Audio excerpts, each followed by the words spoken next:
Hello, everyone, and welcome back to The Other Castle. Yeehaw! Howdy, partner. It's Season 10. Season 10 of The Other Castle. My name is Tom. I'm Andrea. Over here at The Other Castle, what we do is we cover the plot, lore, and more of video games.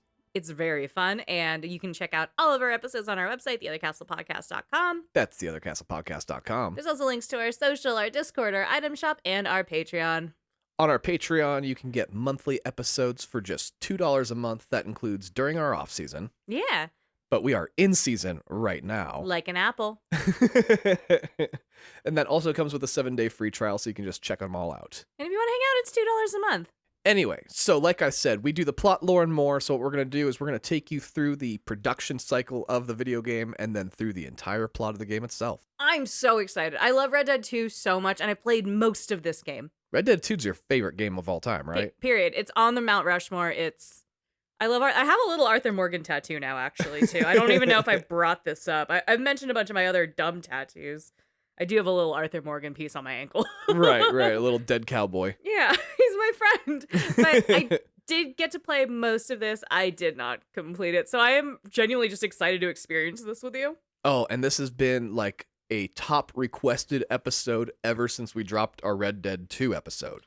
That always happens, though. We drop one episode in a franchise, and the first comment is, when are you doing the next 8 installments? So, lovingly, I expect that. But honestly, it is interesting because so many people played Red Dead 2, and it is so many people's favorite game. But because of the time gap and kind of the generational gap in gaming, I don't think as many people have played Red Dead 1. Not nearly as many. It didn't sell as many copies. It still sold a shitload of copies. It's still a Rockstar cowboy game. Yeah, it definitely sold well.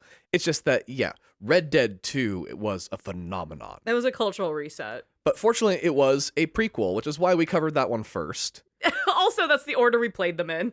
Also that. Did you play this when it came out originally? Not at all. Okay, so you did have the same experience I did where we did Red Dead 2 together first and then went, holy shit, and then this got ported back out or remastered or some shit, came back out, and we're like, let's see what happens next. Yeah, I kind of mentioned this briefly in a previous episode, but I avoided Red Dead 1 mainly because people were like, oh, it's just like Grand Theft Auto, but on horses. Grand Theft Horses. And I was like, well, that sounds really slow and boring. Also, calling a Red Dead Redemption title slow and boring is crazy. Right. Oh, it's insane. In this light. And like, I was more concerned about the horses just like moving slowly across the land because people are like, yeah, they move horse speed. I'll tell you, they do not. You're like, well, that's bullshit, first of all. Also, there's always a goddamn train. Right. So you have that option at all points. I apologize. I'm derailing. I want to hear more about this. Right. So yeah, I skipped this one personally when it first came out, but then the remaster came out recently, so I did get a chance to finally play it. Yeah. Red Dead's production began in 2005, almost immediately following the release of Red Dead Revolver. I forgot that was a game. Well, that is a game that Rockstar acquired mid-development from Capcom. I didn't realize that. So they were like, hey, you're half done with this sandwich. Can I have it? Yeah, so they just finished it off. And it was something Rockstar was doing often at the time with games like Max Payne 3 and L.A. Noire. I didn't realize L.A. Noire was also an acquired game. It was. My theory has always been they acquired L.A. Noire to obtain the map of Los Angeles. Oh, in prep for GTA. Yeah. Yeah. I will never fight you on that. That's a perfect fucking conspiracy theory. I love that. So they wanted to bring the series a little bit closer to the style of Grand Theft Auto, and they set out to produce Red Dead Redemption. Since most Westerns were set during the 1850s to the 1880s, they thought that 1911 was a really unique take on the Western genre, as it would allow them to explore the death of the cowboy lifestyle from the point of view of someone who had to evolve from that life. Interesting coming in at the end of an era, certainly. We've covered a couple Rockstar games on the show, and something we've noticed is that stories about the production are very difficult to find. They are famously tight-lipped, with exceptions being performers going to conventions. You really don't hear from, like, the Hauser brothers. No, the programming, all that stuff, that's kept very secretive. Their NDAs are lock fucking tight. Well, in researching this game, I discovered that the reason may come from the production of Red Dead Redemption. Ooh. The lead development team for Red Dead Redemption was Rockstar San Diego. It's a 180-person team that finished off Red Dead Revolver when they bought it from Capcom. That feels like a relatively small team. Very small when it comes to Rockstar especially. But there's a difference between finishing a game and making one from scratch, Yes. as Revolver was not built on the Rage engine, Rockstar's proprietary in-house engine.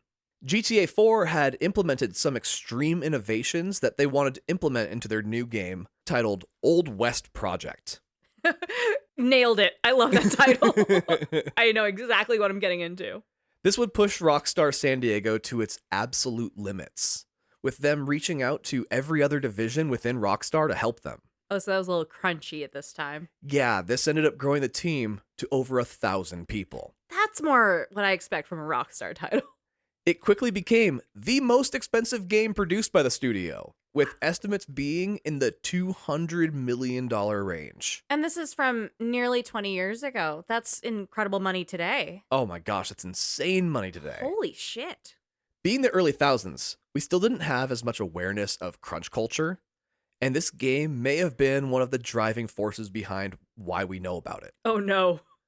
A union formed at Rockstar San Diego to address the working conditions while making this game. They revolutionized? Well, this unionization goes down as one of the strangest in history because it wasn't the employees who unionized. What? It was their spouses. Stop! They collectively came together, wrote and signed a letter demanding better conditions as they were pushing 6 to 7 day weeks at 12 hours per day for every team member. Please tell me the union was called Rockstar Groupies.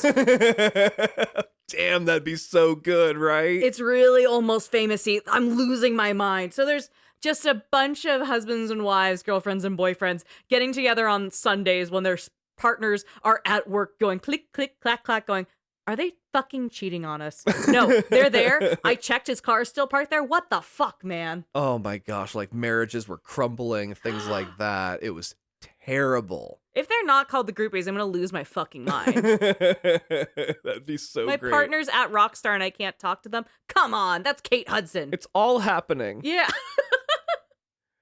Even with all this overtime and crunch, the game took 5 years to develop. Wow. As it was apparently one of the messiest development processes in recent history. Well, everyone was getting fucking dumped. Right? You walk in, there's just Babyface playing. Everyone's sobbing at their desk going, I can't get the fucking gun to shoot right. You know, that's a hard production cycle. And this is all wild because despite the chaos, they still managed to churn out a banger of a game. Well, through drama comes art sometimes. Red Dead Redemption released on May 28th, 2010, after 2 short delays, and holds a 95% Metacritic score. Wow. With many calling it Rockstar's best story-based game to date. They played Red Dead too. And it did take home that year's Spike Game Award for Game of the Year. Oh, right, because the Game Awards proper started in 2014, so this was when it was still the Spike Mountain Dew era. Yeah. Great. It sold 23 million copies, Whoa! more than making its budget back, Absolutely. and cementing it as one of Rockstar's core franchises. It needed to make that much money for all the alimony. Right. In 2024, a 4K remaster was released by Rockstar with help from a company called Double 11. It wasn't a remake using the second game's system as many people had hoped, but it did make it look far better and gave people on modern consoles a chance to play it. Which is how you and I experienced it, and I really wasn't perturbed by the generational gap in gaming, certainly. I didn't expect it to look like Red Dead 2. Not at all, no. And you shouldn't, honestly. Fully, and I appreciated that it still looked very good. You know, we played on a PS5. I think it looked beautiful. It obviously looks a little dated, like there are some things that are a little boxy, but the artistry still really came through. Yeah, and at the 60 frames per second, I mean, it's fantastic. Absolutely. The game is so well received, mostly thanks to the strong performance of the game's lead, John Marston, Ugh. played by Rob Wheathoff. He was a failed actor from the small town of Seymour, Indiana. A good-looking man, he was talked into moving to Los Angeles during a vacation as the people he was visiting promised him it would be easy for him to become a big star. They said, you're handsome, get over here. Well, as you can guess, that wasn't the case, and he became a bartender, as most actors tend to do. That's everyone's story. Outside a few commercials, he wasn't doing great and decided to move back home to Indiana after 8 years of trying to make it as an actor. That's a good run, is 8 years. That's a good solid try, right? Yeah. He had met the woman he went on to marry, and they wanted a small town experience to raise their kids. Wholesome. Then, he got a call from his agent saying he had booked a video game he auditioned for a few months prior and had heard nothing back about since. That's so wild, the gaps of applying and auditioning and then months later being like, you booked it? Like, excuse me? I assume they hated me. I feel like we hear that a lot in video games specifically. Yeah. Because I don't think they understand how the hiring process works with acting. Or anything, really. Like, if I apply for a job, have an interview, and I don't hear back for months, I'm like, yeah, I didn't get it. Yeah, they're like, oh no, we know who we want. We're just, yeah, they'll join us. Yeah. What are they going to do? Say no to working? They're actors. Of course they're going to take it. They probably waited until they heard that he quit acting to be like, we can get him cheap now. Oh, he left the union?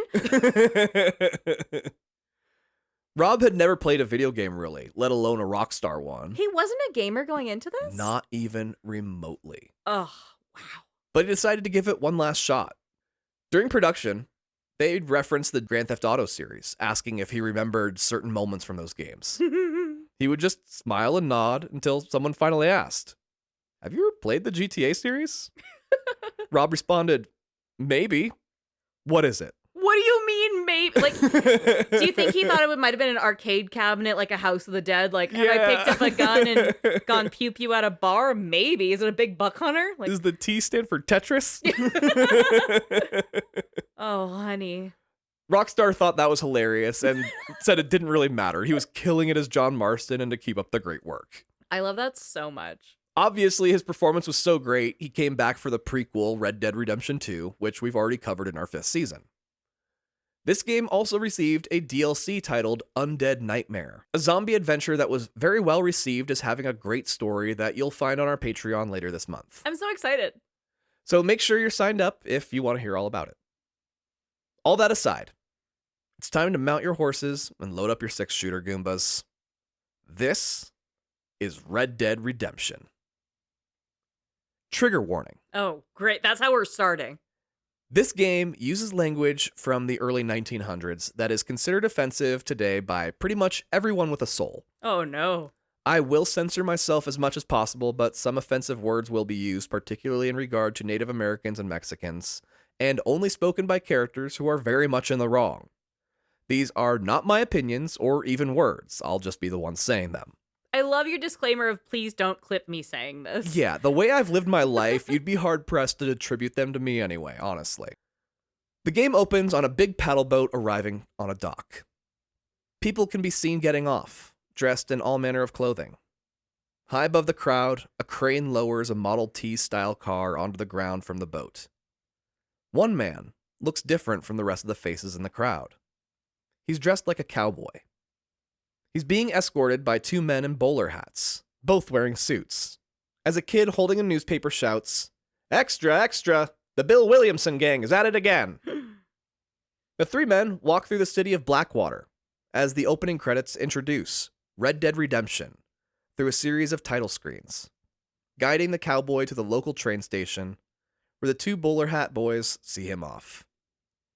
Despite sporting a beard, hair does not grow over a couple long scars that can be seen running down the right cheek of the cowboy. Alone on the train, the cowboy listens to 2 old ladies ranting about how it's about damn time civilization came to these parts. The natives are lucky to be given so many opportunities to give up their primitive ways. Oof. Manifest destiny at its finest. They may have lost their land, but they gained access to heaven. Jesus Christ. A worthy price in the eyes of those unaffected by it all. Native Americans are the hot topic on the train, as a completely separate couple, a priest and a young woman, are discussing the difference between an innocent, like a child who dies before their first communion, and a savage who dies before they learn about the Word of God, and how each of their souls are handled in the afterlife. Switching subjects, the young woman starts talking about flying vehicles she heard were being developed back east. The priest says that only angels can fly, silly little girl. The old ladies have also switched topics, talking about a local election. The man running for office comes from a family of a bunch of hicks, and shouldn't be allowed anywhere near the governor's mansion. The family just has a lot of money and have bought their way onto the ballot with no history of actually governing.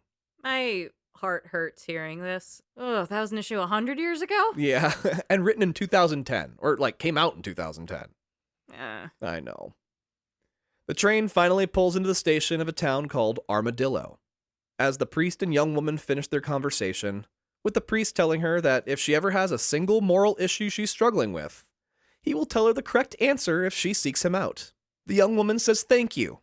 Now she doesn't have to work out answers for herself. She can just have a man tell her what to do. It's just so much easier that way. This is my nightmare. And sadly, there is not a single hint of sarcasm coming from her. Oh, honey. The cowboy stands and exits the train, stepping out onto a wooden platform of a town that looks like something straight out of an old spaghetti western. Cacti in the distance, dirt roads, and wooden buildings. Now in control of the cowboy, you need a drink after listening to those dumbasses gossiping on the train. Honestly, same. Can you pour one out for me too? I'm stressed out. Get your bio shots ready already. Let's do it. So you head to the saloon. The moment you step inside, a man calls out for you, saying you must be John Marston. Oof. It's rough when you walk into a bar and someone immediately is like, I know exactly who the fuck you are. Right. That's rough. You don't belong here. Yeah. He's a dirty old man with gray hair, and he has a couple working girls sitting on a couch with him, which he shoos off when you approach. His name is Jake. Your friends from Blackwater hired him to be your guide in the area. You say they're not your friends, but you appreciate him being your guide. Jake was instructed to take you to a nearby Fort Mercer. Soldiers built it back during the war, but abandoned it after the war was over. So now it's kind of a bandit hangout, very Mos Eisley vibes. Ooh. Jake wonders out loud why you want to go there. You explain you're looking for an old friend and heard he might be there. He's like, you're friends with bandits? You go, I said they were old friends, right? He keeps prying to figure out why you're going somewhere so dangerous, but you shut him down saying it's really none of his business. Just outside the fort's gates, Jake leaves you saying this is as far as he goes. It's too dangerous to go any further, and wishes you luck with a toothless laugh as he rides off. You get off your horse and approach the unmanned front gates. You stand alone and shout, Bill Williamson, I've come for you. Get out here right now. Hell yeah. Bill shouts back, Go away, John. I'm not in a killing mood today. Knows it's him immediately. You tell him you're not here to kill him. You're here to save him. The two of you were like brothers once. You come in peace. Bill pops up from behind a wall of the old Spanish-style fort, holding a rifle, as two other men do the same, all pointing down at you, asking if it looks like he needs saving. You explain that, quote-unquote, they are coming after all of you, intent on killing everyone, saying you implore him to reconsider. Bill says, Implore? Jesus, you really are a son of Dutch, aren't you? Using big words because you think I'm an idiot. Implore is what, 6 letters? Right. In all fairness, we're speaking to someone whose name is Bill Williamson. Yeah, Bill. His last name is his first name. Come on.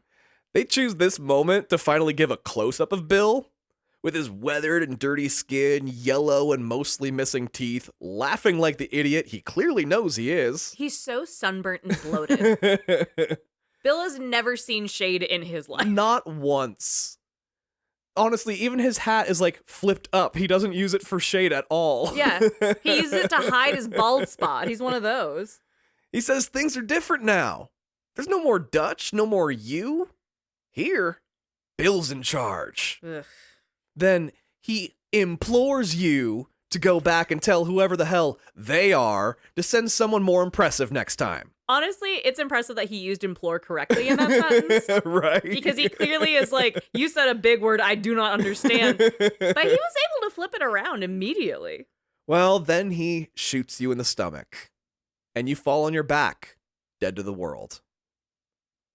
Later in the day, a vulture approaches your unconscious body, but it's chased off by 2 people in a horse-drawn buggy. They lift your body and put you in the wagon, somehow still clinging to life. You next wake up in a bed inside a small rustic home. A pretty blonde woman enters the shack and says, "Oh, good, you're awake. Now, just what in the hell were you doing at Fort Mercer?" You say, "Something stupid." Your first words to the person who saved you, you're like, I was being a dumb dipshit. She says, "Yeah, it's pretty stupid to go and pick a fight with the most notorious outlaw in the entire Southwest at his personal hideout. We'll go hard to go home. Lucky for you, the doctor saved your ass, and you're going to be fine. Unlucky for you, she's out $15 because she had to pay the doctor." That's a lot of money for that time, too. You're like, "Damn, you should have just let me die." 15 whole dollars. A quarter of what this game costs to consumers. This takes her aback because why are you willing to die over $15? And wants to know why you were really at Fort Mercer, Mr. You say Marston. John Marston. You do not give her the James Bond. You totally do. Shit, I don't remember that. I hate that. Good for him. And she introduces herself as Miss Bonnie McFarlane. Not Mrs. Miss. You tell Miss McFarlane that Bill is someone you used to know back in the day and wanted to give him a chance to change his ways one last time. She asks what Bill was like back in the day, and you answer, "Stupid." Nothing has changed. Miss McFarlane says it must have been a prerequisite to join your gang. You're like, "Oh, haha, where's my gun and hat?" She points to a corner and says you should use it to help her patrol the area. Bill's gang is constantly causing problems, and you can work off some of that $15 you still owe her. While you are now free to roam about the Wild West, it's still a Rockstar game, so you have lots of side quests and crazy wild characters to encounter while you do. Maybe some tutorials, fun shit like that. Oh, so much tutorial. As always, we're going through the main story, and I'll try to include as much of the side missions as possible, as long as it doesn't muddy up the main plot. I also don't want to spend a ton of time pointing out the differences between 1 and 2, so I'll just get the big ones out of the way now, as there's honestly not a whole lot. The map is fully uncovered when you start, and fast travel is available to you anywhere that you've already been. What a dream. We were spoiled in this era. Really were, right? The horses in this game are insanely fast. Like, there is nothing natural about it at all. I love that so much, though. Which is funny to me because the original reason I stayed away from this game was because I was worried traveling on horseback would be too slow. Oh, ye of little faith. But holy shit, these fuckers can book it. The skinning animation after a successful hunt is very 2010. This is, I think, the first thing I said to you while I was playing this was like, have you skinned any fucking animals? Because it's crazy when you do. Yeah, there's blood flying at the screen when you do it, and John's like, "Ah, gross." It's very of the era to be a little gross about things, you know? Right. Like, the blood splatter on the screen, I was like, are you fucking serious? And he's like, this smells like shit. You're like, why would you say that to me? I don't need to experience that part of it. Oh, what did you eat? Yeah. It's like, it's a rabbit, dude. Go figure. They also took away the different levels of quality of pelt that you can obtain. Not take away, like I say take away, it didn't exist yet. You can also skin horses for some fucking reason. I don't like that at all. I hated that. I can see why that was removed later. There's no camp or gang, you are fully on your own, but you can buy property as a safe house in each of the towns that you encounter. And since there's no camp, there's also not a lot of crafting, so hunting is really just for money, and there's not a lot of reason to explore other than, like, being a completionist. Ugh. Couldn't be me. Outside of that and, like, NPC day and night cycles, there's actually not a lot of difference in the gameplay between the two. But I can also understand why they never updated it to the second game's engine and graphics. It's a product of its time and era, and it wouldn't look or play right if it was, like, exactly like Arthur's Red Dead. I would hate so much if there was realistic blood splatter on my screen. I would lose my mind. That's awful. Yeah, this game works as itself, just as the second one does. Yeah. You can tell they're related, but it feels right keeping them as is, in my opinion. I hear you. Back on the farm, Miss McFarlane decides to give you a tour once you reconnect with her. It's such a large ranch, they need their own general store for the employees to use, since they're also pretty far from the nearest town. Holy shit. But they use real money, not company store dollars or any of that kind of bullshit. You're like, but they're fair about it. It's kind of like having a Starbucks inside your corporate offices. You are not going to let that go. That I worked in a corporate office that had that. I think that's still like really blowing your mind. It will always blow my mind that there was a different store inside of just a corporate office. There were like 600 employees. They needed a Starbucks. It was ridiculous that we had one. On this ranch, they specialize in raising championship horses. Which Miss McFarlane assumes you've stolen more horses than broken in your time. She reads you to fucking filth. She's like, you've spent 8 words to me. I can tell you're a fucking horse trader. I know you've stolen shit. I know you've killed people. Let's put you to work. Well, she assumes this because, you're friends with Bill Williamson after all. That's true. She knows one thing about you, and she's like, I'm going to paint a full picture. But you promise her you're a reformed man now, having given up that lifestyle ages ago. As the tour of her ranch concludes, she invites you inside her home for a drink, saying to come and sit, get comfy. Ooh. You take the first chair you see once inside the door of the massive 2-story, 9-bedroom home and pass out immediately. Jesus Christ, John. He has lost a lot of blood. He got shot through the stomach. There's a lot of organs in there. They didn't patch him up well. They probably just poured some whiskey over it and said, it'll soak, And before that was a long-ass train ride. Yeah. Bonnie wakes you several hours later, as it's now nightfall, holding 2 big-ass rifles, saying those gang members she told you about have been spotted in the area, and asks you to help patrol the property tonight. John's had a hard few days. Entirely, and nobody is ever going to let him rest. But the only intruders you find are rabbits eating the crops and coyotes eating the chickens. Oh, that's really charming to be like, the gang's back, and it's a couple little bunnies. Bonnie might not be super sharp, but she's funny as hell. Yeah, but it is just the tutorial section. You're learning how to shoot animals, using your dead eye, and all those kinds of mechanics. Honestly, I think she just wanted to wake your ass up and make you useful. You've been asleep in my living room for 11 hours. You are snoring so loudly. Yeah. The next day, she asks how you know Bill, and you tell her that it's not in your nature to be mysterious, but you can't tell her, and you can't tell her why. Asking she respect your privacy. She goes, all you city folk are the same, thinking us country bumpkins don't understand how the world works. You're all, I'm not from any city, look at me. I'm from the streets, ma'am. She says she saw you get on the train in Blackwater, and you explain that you were literally there for 10 minutes just to get on the train. But she saw it. She tells you to prove it and challenges you to a horse race. Oh. Then she does the worst thing ever and deadass says, on the count of 3, 3, 2, 1, go! What the? She doesn't meet a lot of people. No, she really doesn't. No. Like you said, it's a small, isolated area. She probably doesn't have a big friend group. She's not going to brunch with the girls. She's not super social, okay? After you beat her in a race, she invites you to join her for a ride into Armadillo, saying the marshal in town should be able to help you with Bill and his gang. Because going at it alone clearly didn't work out for you last time. Yeah, he got shot through the stomach. You need help. On the way into town, she tries to get to know you a little bit better. But you brush off all her questions dismissively, not wanting to talk about your past. How did you read her energy? She's flirting. She's super flirty, right? She's very flirty, yeah. And I understand that structurally this is part of just doing a lore dump of like, okay, he's here for a mysterious reason. We want to be invested in the character and see where this is going with John. But she's really like, so do you want to come over to my house? You go there, you pass out. Hey, let's go ride horses together. The most romantic thing on earth. By moonlight. He beat me. Have you seen the end of The Princess Bride? Come on, man. Well, she keeps pushing and you say, listen, I know a thing or two about arguing with women.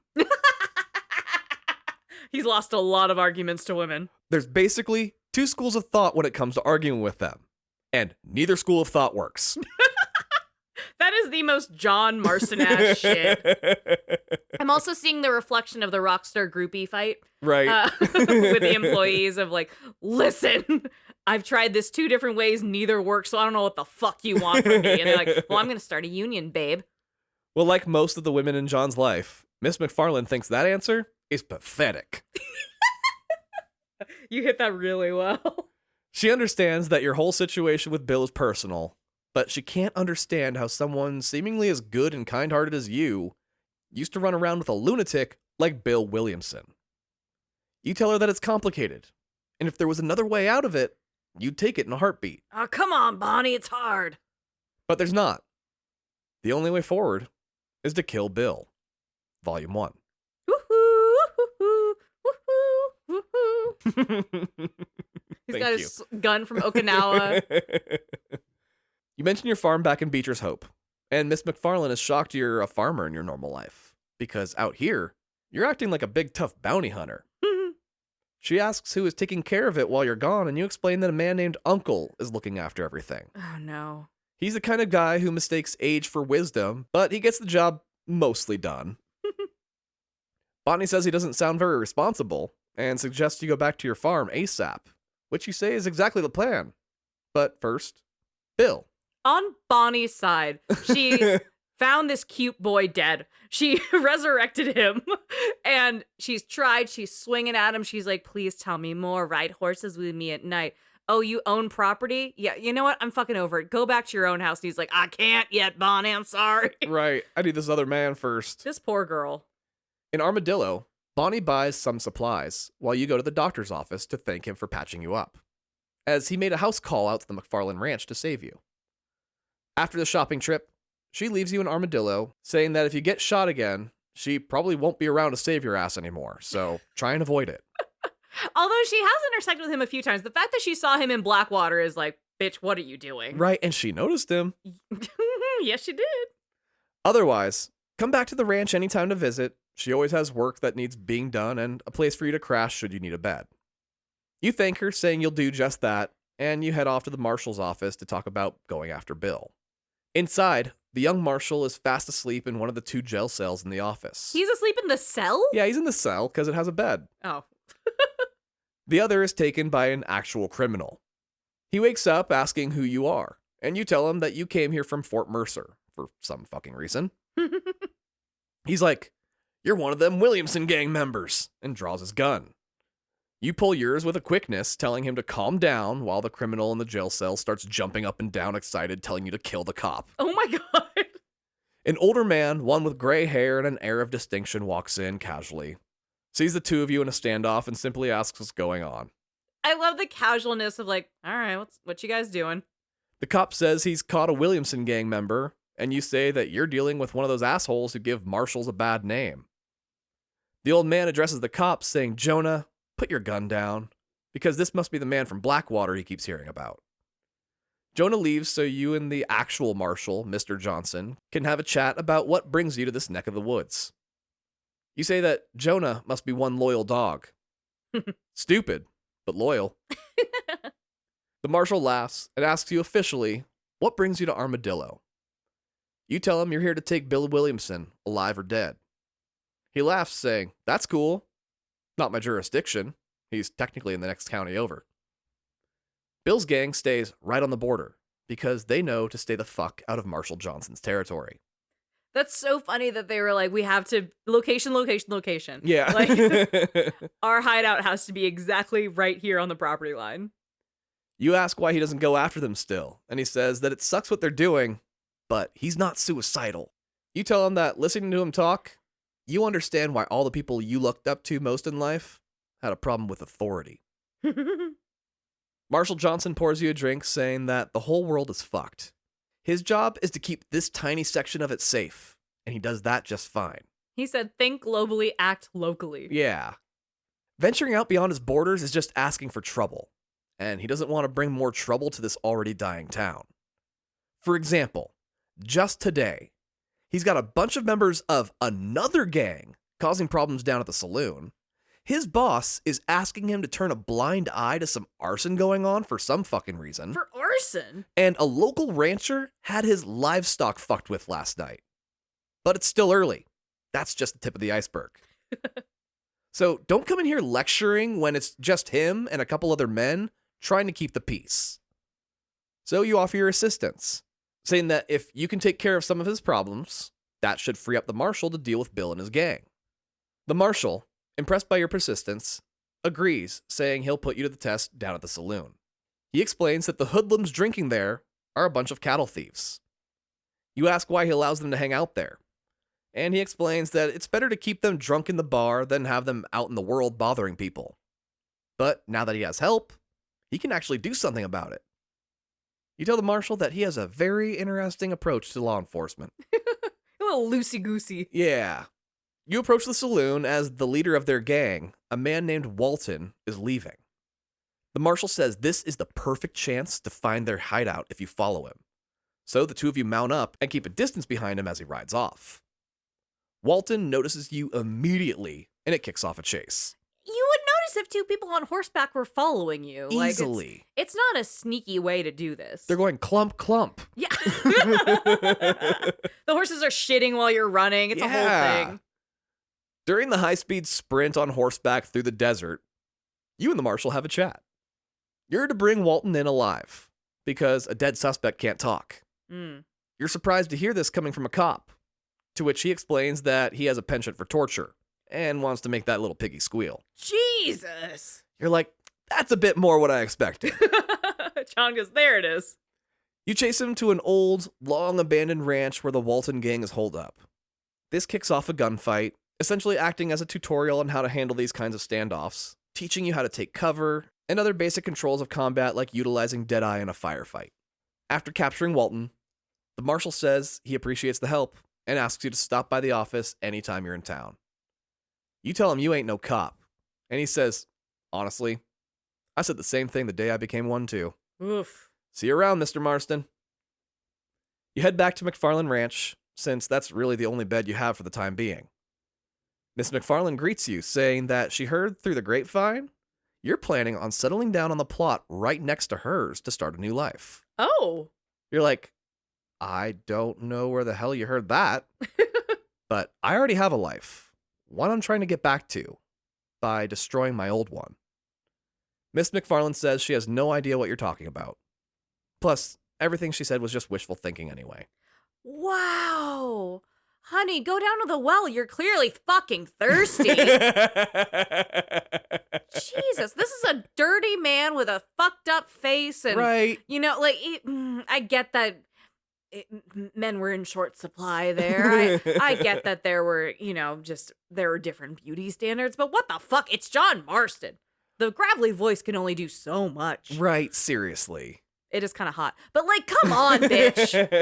I guess it's that small town. Like, she finally got something new come through, and she's like, dibs. Right. Well, then she begs you to please stop calling her Miss McFarlane and to call her Bonnie instead. Oh, she's like, please be comfortable with me because I love you. You say, Miss McFarlane? John is, like, respectful to a T. I have a wife, son, and a dead daughter. He waited a long time to bring up the wife. Let's be so fucking for real. He slept in her home and didn't bring up the wife. Right. And he does wear those, like, kind of half glove things, so you you can't see the hand. You can't see the ring. Yeah, if he is wearing a wedding band, I can't remember if he is or not, but you could bring it up faster. Well, you tell her, years ago, I was in a gang. We robbed, pillaged, and killed wantonly. Bill Williamson was in that gang. If I don't track down all my old gang members and bring them to justice, great harm will befall my family. Bonnie McFarlane is stunned by this confession, clearly wishing you were a single man with no attachments. Obviously. But she sympathizes, saying her father built this ranch, and she would walk through hell to keep it going. Now that you've opened up, you unload on her. Your mom, a sex worker your dad hired on a semi-regular basis, died during childbirth with you. Your dad had come over on the boat from Scotland when he was too young to even remember his homeland. You don't remember much about him, just that his dumbass got blinded during a bar fight in Chicago. Oof. And he didn't live much longer after that, dying when you were just 8 years old. You ran away from the orphanage you were placed in after that and fell in with a gang. The leader of the gang taught you literally everything. How to read, write, rob, and kill. You're trying to put that world behind you, but you've been pulled out of your now quiet life to come back and tie up loose ends, mentioning that none of it even makes sense. You're being sent to kill a man in order to prevent other men from being killed, Also, a completely different man can run for political office and take credit for you taking out the criminals. Oh, God. Such is the price of civilization. Bonnie apologizes for flirting earlier. I love that she's walking it back. She's like, Jesus Christ, you have way more going on than I assumed. I figured you might have just been woozy from the gunshot, but now you're spinning a lot of plates, my guy. Yeah, she says she'd never realized you were married, but also admits she'd never bothered to ask. In all fairness, you also never brought it up. Yep. She asks if you met her father yet, and you say no. So she invites you back to her place one more time to meet him. He's an older man with a big gray mustache taking up most of his face. Says he heard you're on a big top secret mission to take out some undesirables in the area. He's lived here for 30 years and has never seen this kind of violence until now. Oh, goodness. So he's appreciative that you're here to do that. The worst he ever had to deal with was that tribe that was living here when he built this property, but he and his buddies killed them long ago. Oh my God, so casual. I'm not laughing. It's actually not funny. Sorry. No. It's just your reaction to it. Casual genocide is oh my God, it's so bad. Oof. While he agrees that Bill needs to go, he does not like the idea of the government sending assassins into his neighborhood to take out people they don't like. Yeah. That sets a very bad precedent. Yeah. He likes you, though, saying you'll always be welcome here, but to let your bosses know that their ways will not be tolerated if they continue after Bill is gone. You're like, I don't owe them shit. I'm here for Bill, and that's all. But I'll pass along your message. John's standing on business of like, to be fucking clear, I don't give a fuck about your politics or what's going on. I know you have your whole lives here. I want nothing to do with it. I want to go home to my illiterate wife and do that. And that's it. And that's it. Mr. McFarlane ends the conversation saying that power is like alcohol. Most men can handle a little, but if you have too much, no man is immune to its intoxicating effects. And you'll piss yourself. Bonnie is glad that her dad at least acknowledges that in both instances, there's a man involved. She said, real cute, Dad. Fuck you. Saying that perhaps it's not the drink or the power that's the issue. Bow, bow, bow. Later on, when you and Bonnie are alone, you ask her why she's still single, as she's in her late 30s, early 40s. She's still quite pretty, so you imagine back in her prime, she had dudes breaking down the door to get to her. Does he say that to her? He actually does. John! She says she has spent pretty much her entire life on the ranch, and Tinder won't be invented for another 100 years. She says this to him. Her dad will never admit it, but he's pretty useless as a farmhand, and she has been running everything for a long time now. You tell her that you're honestly extremely impressed by her, because the ranch she and her father have built together is literally everything you want for your own family. She says it's a good life, if a little lonely, saying she'd trade it all for a family, making you promise to obtain both since she never did. She wants John to live her dream. Yeah. You decide to go back into Armadillo to talk with the marshal, who is on a telephone when you enter. He finishes the call and says he does not understand modern times. A man from 2 counties over used to seem exotic because of how difficult it was to travel. Now you can cross the country by train in 6 days. Wow. You ask if he'll help you with Bill, and he says he will, on the condition you help him out with some horse thieves that his men have found hiding nearby. On the way, he asks you how you came to work for the government, as the telegram he received has implied you're a government agent. Ooh. You tell him you don't work for the government. You're just contractually obligated to work with them for the time being. He actually'd him. But the marshal doesn't want to argue semantics with a flannel-wearing city boy who's never forked a bale of hay in his life. Life in the West is hard, and all these assholes trying to make it easy and convenient are ruining the only thing they know. We love that life is difficult. Fuck you. Right. Jesus. One of the marshal's dumpy-looking deputies comes busting into the room, slack-jawed and cross-eyed, saying he found a couple rustlers in some nearby canyons. So, you go with them to handle it under an agreement that Marshal Johnson will help you with Bill Williamson when you are ready to make your move. It's not hard. You're pretty handy with a gun after all. So, you go out to make some money and help some of the folks in town, eventually heading back to the marshal's office to see if he's good to go. He is, but not on your mission. Something major has come up, and he and his boys are in the process of arming themselves to the teeth. Oh, fun. A woman came into town earlier in the day, covered in blood. Oh, no. Some very bad men are running around, killing husbands, having their way with the wives, and then slitting their throats when they're finished with them. Oh, shit. The woman who showed up barely survived. The marshal asks you to come with, and you agree. Hot on their trail, you find more and more dead people, leading you to a farm. Inside the barn, you find a pile of bodies. Ugh. Underneath one hanging from a noose tied to the rafters. You kill the bandits you find in the area, but some escape, and you chase after them. As you ride, the marshal says that they appear to be headed for Fort Mercer, meaning these are Bill's men running around and doing this vile shit. That motherfucker. On the way, the marshal's men ask, why are you hunting him down? You explain that you were once in a gang together, really more like family than anything. Now you're tasked with killing him by some government men. They say that if this is how you treat your family, they'd hate to see how you treat your enemies. Hell yeah. You finish the story explaining that the last 2 times you saw Bill, he left you for dead both times, so fuck that guy. As you approach a canyon leading to Fort Mercer, Bill's voice rings out from high above for you to stop where you are.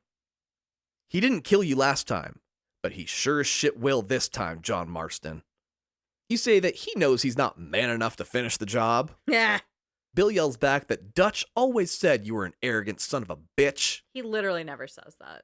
Then he turns to his men and orders them to open fire. After the shootout, Bill is gone, but you did manage to take one of his men in barely alive. A man named Norman Deek, someone the marshal has been after for a long time. Good. If anyone can get you to Bill Williamson, it's this rat fuck. It's late at night by this point, so you go back to the McFarland ranch to get some sleep, while Norman goes to spend the night in a jail cell. Or the deputy's nap room. Right. You don't wake until late afternoon, and as you step outside, Bonnie is running up to you, asking if you've seen her dad. He went for a ride around the property hours ago and nobody has seen him since. She's worried, and asks you to come with her to look for him. You find him a little ways out, and he's perfectly fine. But the people he's with are not. They're all dead. Bonnie asks what happened, and he says he's not sure. But it looks like the work of some local bandits. He asks the 2 of you to go back to the farm to get the wagon, so you can bring the bodies back into town for identification and burial. Oh, this poor guy is like, it's been a sleepy 30 years, and the last 8 months have just been murder. Just nonstop. Bodies piling on top of each This other. poor fucking guy. As you get closer to the ranch, Bonnie freaks out, seeing thick, black smoke rising into the air, realizing that the barn is on fire. Oh no. The 2 of you arrive to find the farmhands frantically trying to extinguish the blaze, but it's just too much.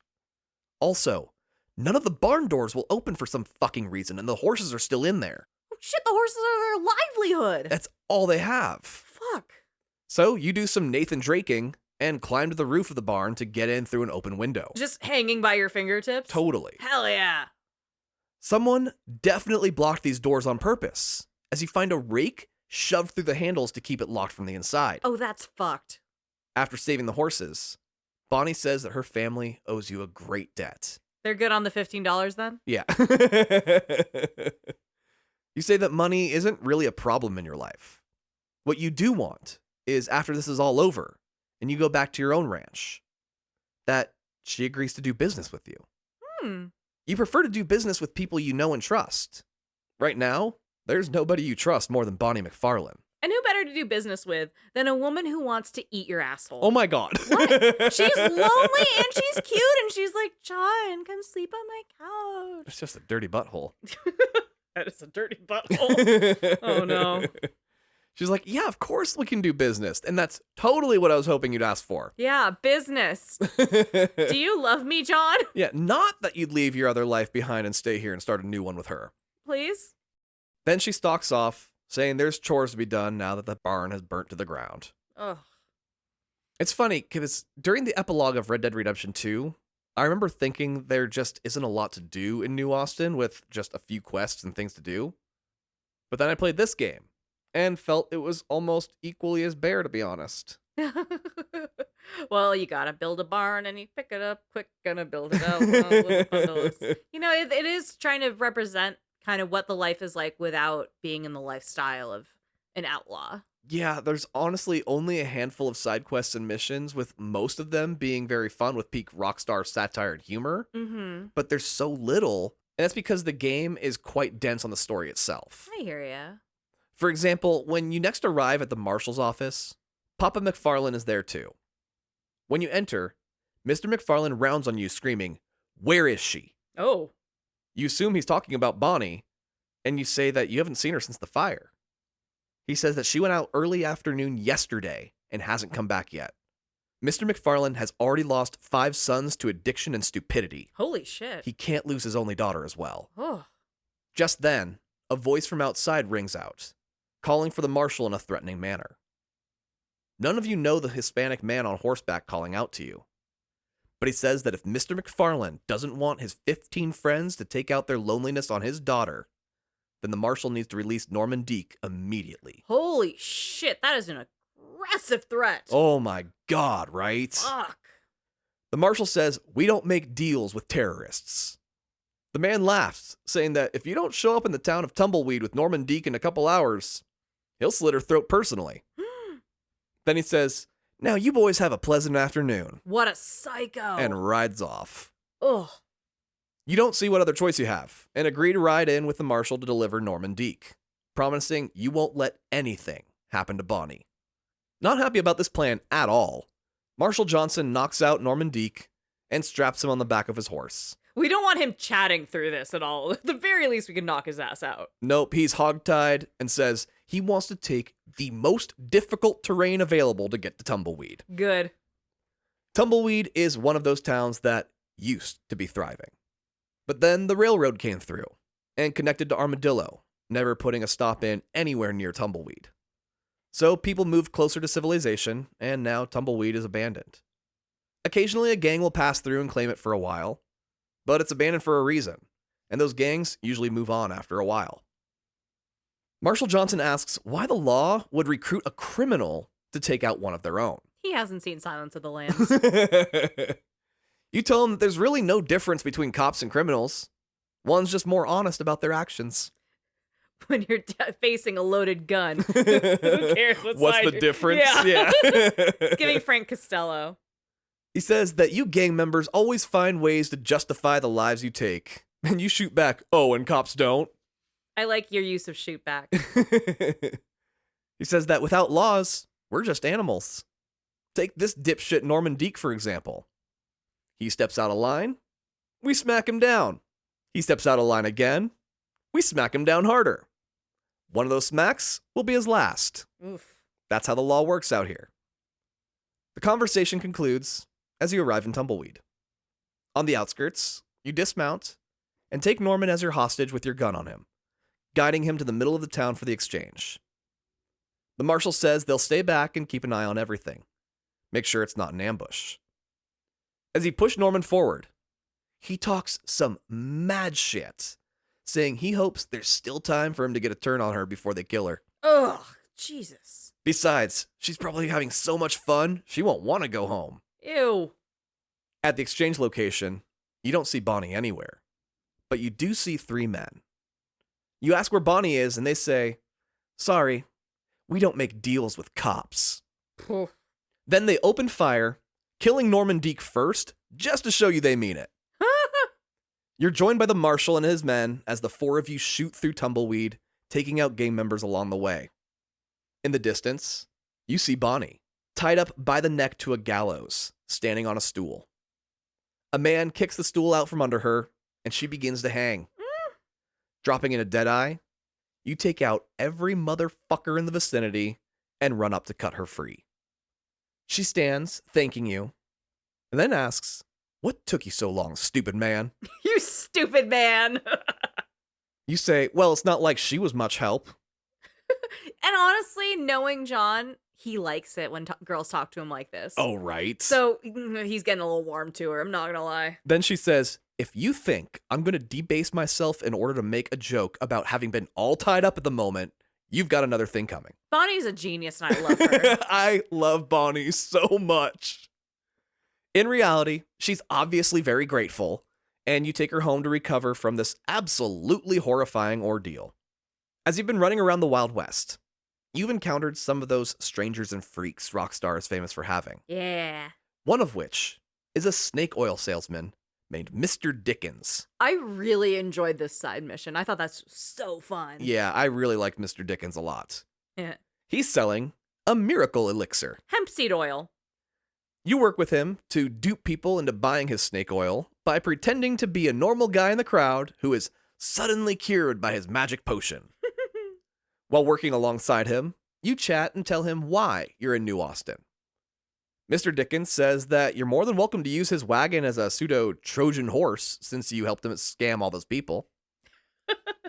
But you'll need the help of his friend Seth to do so. Seth and Mr. Dickens will be able to get into Fort Mercer with you hiding in the carriage. While Mr. Dickens is who you should picture when thinking of a snake oil salesman, Seth is unlike anyone I hope you've ever encountered. Oh. Because the only thing I can really compare him to is Gollum from Lord of the Rings. My precious snake oil. He's a thin, frail wisp of a man, skin clinging to bone for dear life, and hair as thin as strands of silk. Goodness. When you first meet him, he's in the middle of robbing a grave. Classy guy. Arguing that robbing graves is way more ethical than robbing the living. I mean, no, I don't want to take a side in this, but holy shit. Well, his side is the dead have no need for material objects anymore. The living do. Besides, he pays more attention to these corpses than their loved ones have in years. What a nightmare of a man. After you help Seth get back at a former partner of his for stealing a treasure map of his, which he falls just shy of calling his precious. They kind of know what they're doing with this guy. Right. He finally agrees to help you with the whole Trojan condom thing. Tom. Mr. Dickens insists you need one more con man on your team. One who can provide you with a mounted machine gun to use once you're inside Fort Mercer. I love a mounted machine gun. Right, a Gatling gun is always fun, isn't it? Yes. The con man in question is simply named Irish. Likely because his accent is so thick people don't understand what he says when he introduces himself. They just go, that guy's clearly Irish. When you find Irish, he's being drowned by two other men, and you save him by taking them out. So he offers you his assistance, saying the machine gun is hidden a short horse ride away. Thank you for not doing the accent. No, not at all. It's so thick. As you ride, you ask about the men drowning him, and he says, oh, those were my best friends. They met on the boat over to the US years ago, but one of them was Welsh, and you know, you can never trust a Welsh person. Oh my god. Unless it's Catherine Zeta-Jones, of course. They all recently had a falling out, I guess you can say. The two of you come upon a cabin surrounded by gang members. Irish says the machine gun is in their cabin, just take out the gang, and the gun is all yours, offering you cover fire from a ridge above the camp. I'm going to be over there, though, so Yeah, way over here. may the luck of the Irish be with you. You go in, guns blazing, and kill the lot of them. As you step into the cabin, you find an empty room, not a bullet to be found, let alone a whole-ass machine gun. You realize Irish is gone, so you go back into town where you find him mumbling to himself in an alley, drunk as fuck. You can see why this guy gets drowned occasionally Right. here and there. You're like, you dumb dipshit. You yell at him for the ruse, and he says not to worry. He found out they sold the gun just before you got there, and he knows to whom. There's a mine nearby, and apparently they're doing really well, so they needed a machine gun to protect their property. That's dramatic. He sends you into the mines to procure it, while he goes off to find a wagon to pull it with, since it's heavy as sin. You tell him that if he runs off again, he's dead. Shooting your way through the mines, you find the machine gun, still packed in its wooden crate, laying in a minecart. So, you go for a ride in the minecart, shooting people as you do, and some serious fantasy fulfillment. I think John enjoyed this section. I'm not gonna lie. I think he had the time of his life. It's like, John is very solemn. He's very sad. The world has not been kind to this man, but there are little glimpses of him just enjoying his life for a little bit. You know, he doesn't get many opportunities to, so he should. Yeah. Irish is waiting for you at the end of it with a wagon. Good boy. He lets you load the 150-pound gun by yourself and says he'll meet you back in town riding off. You next find him robbing 2 nuns in a dark alleyway. Robbing nuns in an alleyway. Jesus Christ. You yell at him to knock it off, and he says, "Who are you?"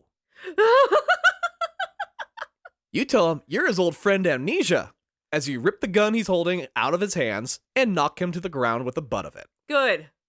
Saying that's the last time he pretends to forget who you are and the debt he owes you for saving his life.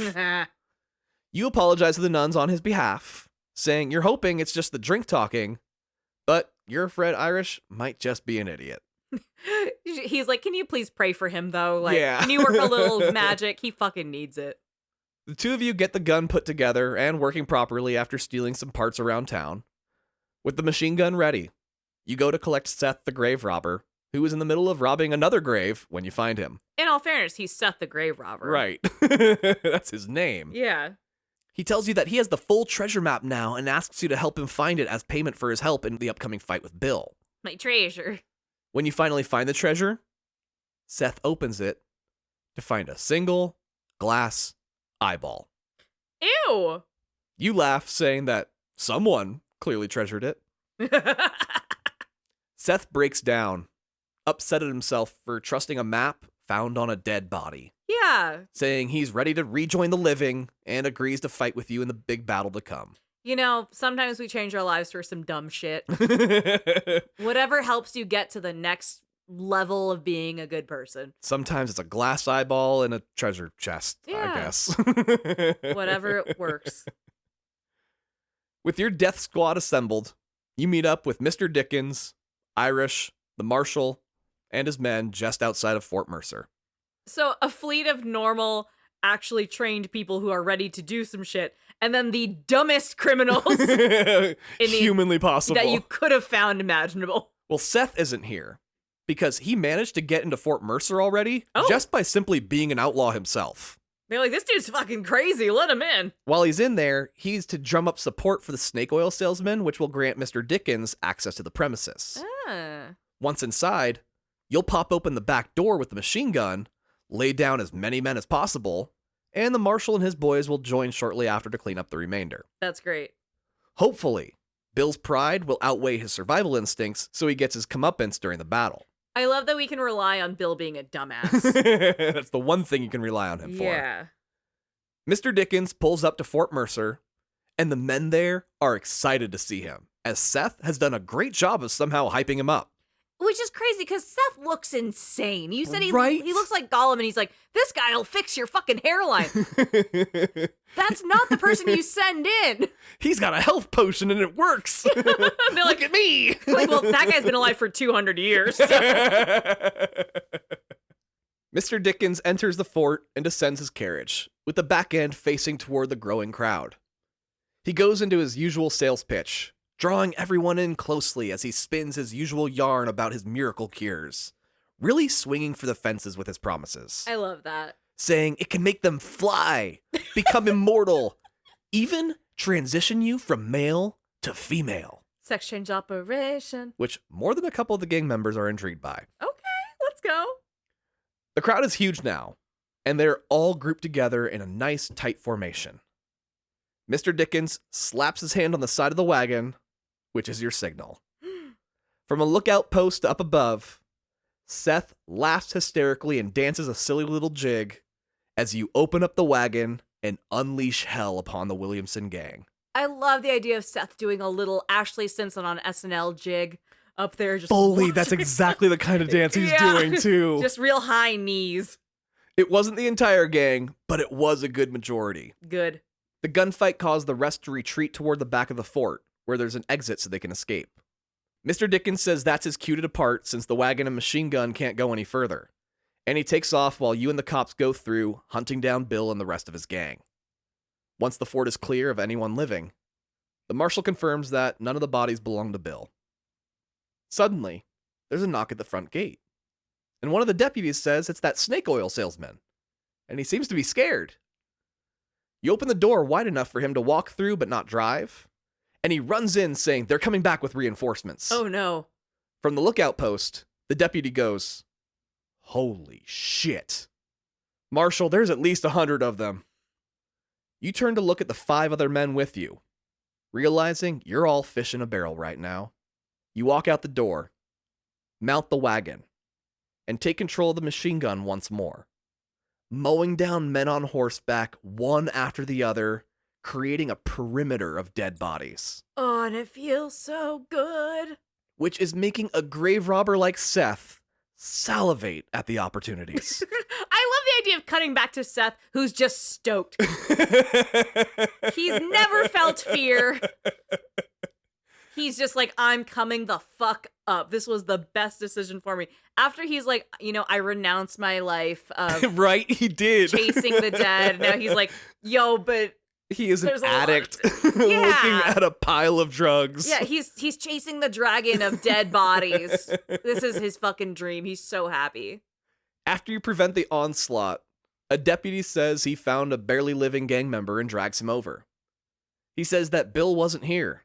He left for Mexico the previous morning, prompting you to say, he's gone to see Javier Escuela, another former member of the Dutch Vanderlyn gang.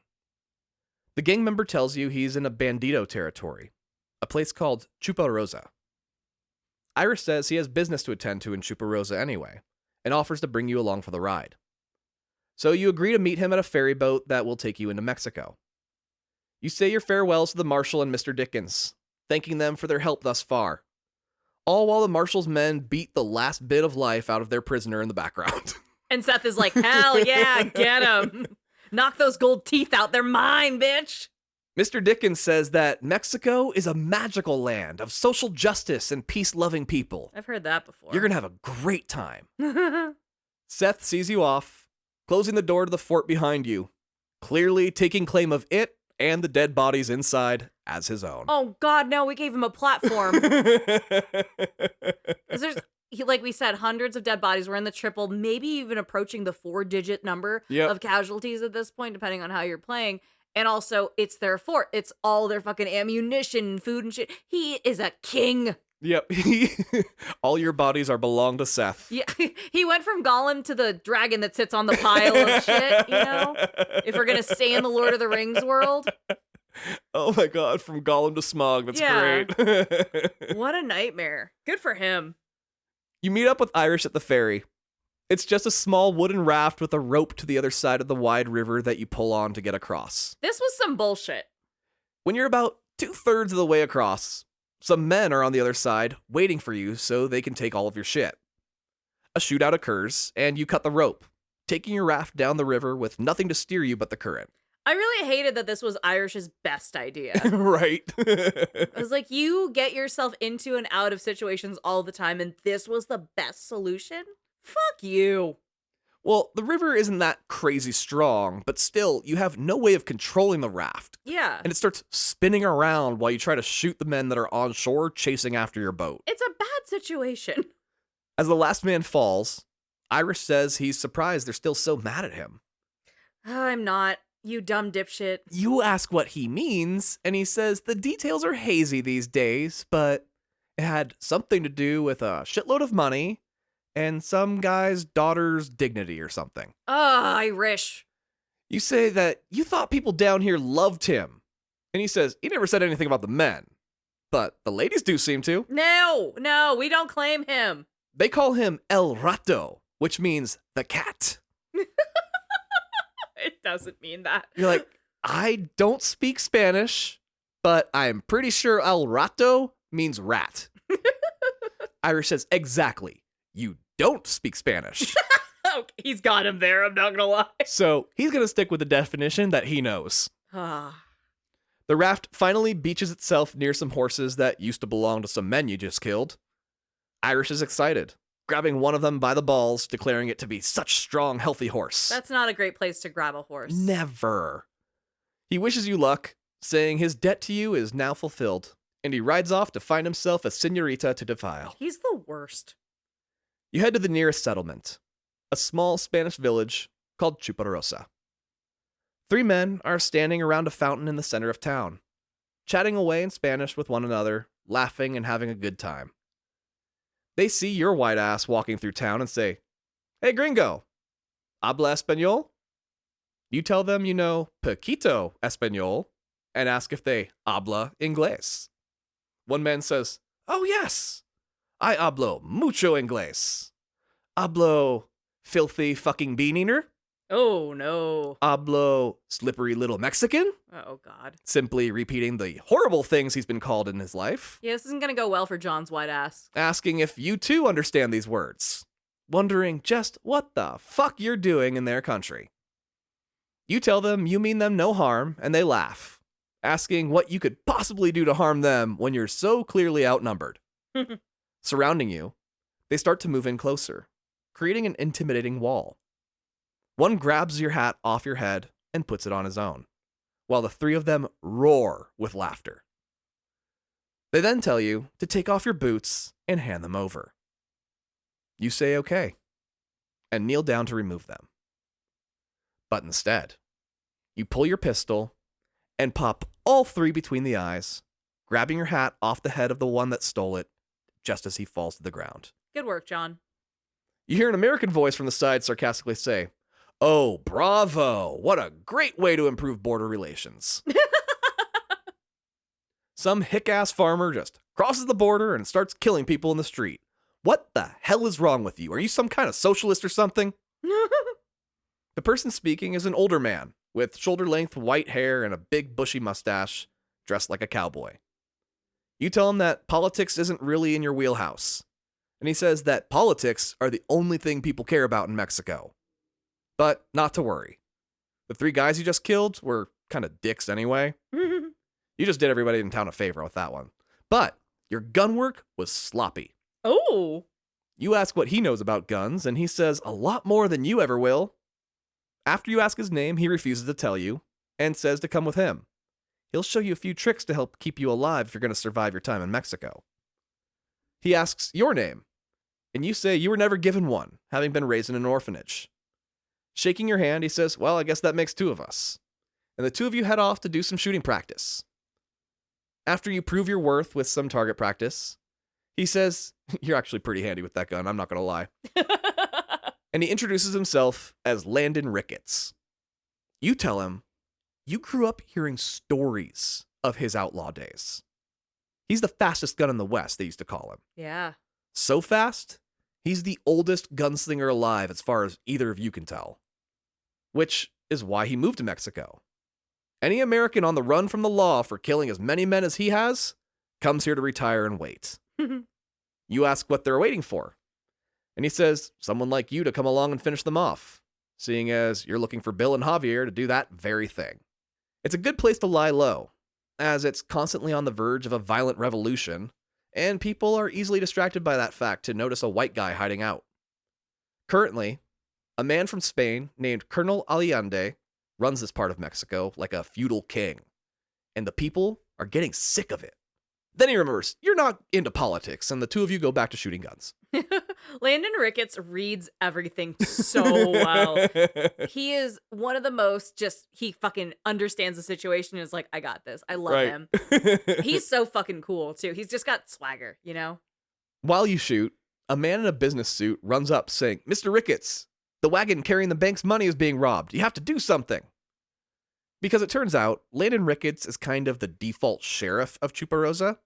Since he's good with a gun, the people rely on him to keep the peace and agree to protect his identity from anyone who comes looking for him. He says it's time for the final exam of your shooting lessons and asks you to ride out with him. On the way out, you talk about your reasoning for being here, chasing after Bill and Javier, explaining that there are some people who are basically holding your family hostage, saying that if you don't hunt down your old friends, your family's going to be killed. Landon's like, that's crazy. Anyway, there's the banditos. Go ahead and kill them. And then he's pointing off to a wagon off to the side of the road surrounded by men. After you rescue the bank wagon, Landon heads to the bar to receive his quote-unquote payment for services rendered, saying to meet him there later. This opens you up to roaming the Mexican countryside, doing side missions for the locals, gaining a reputation as you do. As your reputation is this game's version of the honor system. It's really just whether you have a good or bad reputation when you meet people based on your actions in the game. Sometimes you'll have a store that you can or can't shop at, that kind of thing. It's not quite as detailed as the honor system from Red Dead 2, but you can see the skeleton of what would later become that system. Yeah. Eventually, you find yourself back in Chuparosa, where you go to the local saloon to catch up with Landon Ricketts. He's having some drinks with a couple men who say they have info on Javier Escuela. Oh. Well, a man named Javier, anyway. They're not sure if his last name is Escuela, or if he has a big annoying American friend with him. You'd notice. You would know if you saw Bill, you know? Or really much of anything outside of his name being Javier, because a man named Javier took one of their sisters captive. Oh, no. You're like, damn, that sucks. But what does that have to do with me? Come on, John, chase the thread. Well, he says, it's the best damn lead you're going to get right now, so take it or leave it, you unsympathetic bastard. Your family isn't the only one in danger, don't forget. Javier is pretty far from Chuparosa, near a town called El Matadero. Landon tells you that he's taking the train, you're welcome to tag along or get there by horse. He really doesn't give a shit. I love how he kind of doesn't like John a lot. Right? Know? He tolerates him more than anything. Yeah, he's like, if you're gonna do this, don't fuck my shit up, okay? Once the two of you arrive in town, you meet up with your point of contact there, the local butcher, a man named Carlos, who guides you to where the woman is being kept.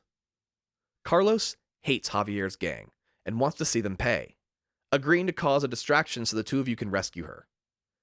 He takes you to the mouth of a mine where the gang is hiding out. After Carlos distracts the guards, you and Landon go through the mines to kill the kidnappers and save the kidnappee, a woman named Luisa. After you get Luisa back, you ask her if she saw a man named Javier while being held captive. She says no, but she heard the worst of the men there talk about him the way an incel talks about Andrew Tate. Whoa. Landon says that's good news. It means he's likely still in Mexico at least. You're like, yeah, great news, I guess. John does not have the correct energy for Landon Ricketts. Landon is like, I'm also a detective. He may or may not be like Batman of this world. Right, you know? totally. Like, he's a little vigilante, he's a little justice, but he also operates outside the law, technically. You know, he's doing his own thing. He's on the lam, technically. And he's mostly just doing this to make sure John doesn't blow his spot up. Yeah, being the law and on the run from the law simultaneously. Yeah, it's fascinating. He's a fantastic character. And he's also mostly just shepherding John and being like, please don't be a dipshit. If you get too much attention, they're going to find me. They're going to blow up my spot. Yeah. So I need to keep your ass in check, and I need to usher you through this mission so you get the fuck out of my town so no one finds out I'm here. And John's like, wait, Javier, like my Javier? I don't know if it's my Javier, though. Well, why don't you go look? Just fucking go. Just check it, dipshit. Well, by this time, it's late at night, and Landon says he'll meet up with you tomorrow. The next day, you find him playing poker with some men. He wins a big hand and declares, "Thank God my wife is dead," because all of his bad luck in love has been made up for in his luck with card games. Yikes. You play a few hands with him, and eventually, after taking the money of one of the others at the table, the man stands up furiously, saying that two of you are cheating somehow, and pulls his gun, sticking it in your face. Everyone at the table stands and draws their respective weapon, pointing it to someone else. Even people out in the street pull guns just in case shit goes down. Everyone's strapped and ready. Someone finally breaks the silence and goes, "I think there's a term for this kind of standoff, but I can't quite put my finger on it." Stop! That's so good. I don't remember that line. That's It's fucking so perfect. great. God damn, Rockstar. And the term for that is a Mexican standoff, everybody. Landon says that it's nothing more than an impasse. Plus, he was winning long before you showed up. So there's no reason for him to need a partner if he was cheating. Nobody got hurt. Now let's all just lower our guns and go about our day. But the man wants justice, saying he demands a duel. Landon agrees for you, saying for everyone to meet outside in the center of town. Dueling, in my opinion, in this game is awesome. I'm sorry to compare one more time, but I think it's vastly superior to Red Dead 2's duel system in every possible measure. I don't think Andrea agrees, though. It's fine. I find it to be an actual competition between you and the other person, as you both drop into Deadeye and have to get killing blows before your opponent. As the man who accused you of cheating lays lifeless in the street, Landon offers you a drink on the dead man's dime. While drinking, he asks for more details on your past with Bill and Javier. You explain that you were more or less educated together. Landon laughs, asking if this is all some kind of high school reunion thing. A little, yeah. You go, look, you were an outlaw, so you know what that kind of life is like. But you've done your best to go straight. You actually succeeded after you left the gang. Well, after the gang left you, more like it, saying that you had gotten clipped by a bullet during a robbery, and they left you for dead. So you quit the life and became a farmer with your wife and kid. But now you have to tie up loose ends with your former gang members in order to return to that farm life. You say that Landon probably has heard about the leader of your old gang. He was a great man until he started to lose his mind. Started killing people for no reason, saying things that didn't make sense. You were already 1 foot out of the gang by the time they abandoned you. It just cemented it when they abandoned you.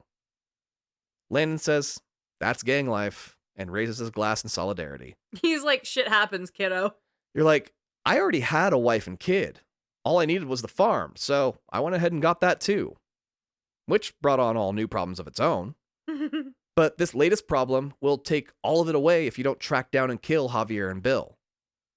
Landon reminds you that Javier has a reputation here as a very bad man. You also have a reputation here, and so far, it's not great. You're a shit stirrer?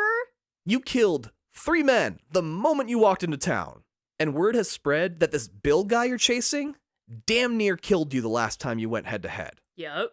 You ask how he knows about that, and he says everyone knows about that. It's Landon Ricketts. He is the nucleus of the town. Why wouldn't Bill spread that story far and wide? Oh, fully. Speaking of, the woman you rescued, Luisa, she heard that Javier and Bill are pretty far from here in another part of Mexico. So you depart Chuparosa and wish Landon Ricketts your best. On the way, you find a sprawling Spanish fort, fully occupied by Mexican military forces. You decide to stop by to see if they have any information on Javier and Bill. As you approach, there are 3 men standing guard at the front gate. 2 are clearly soldiers, with the 3rd being some kind of officer. The officer approaches, wondering just what the fuck you're doing in his war-torn little country.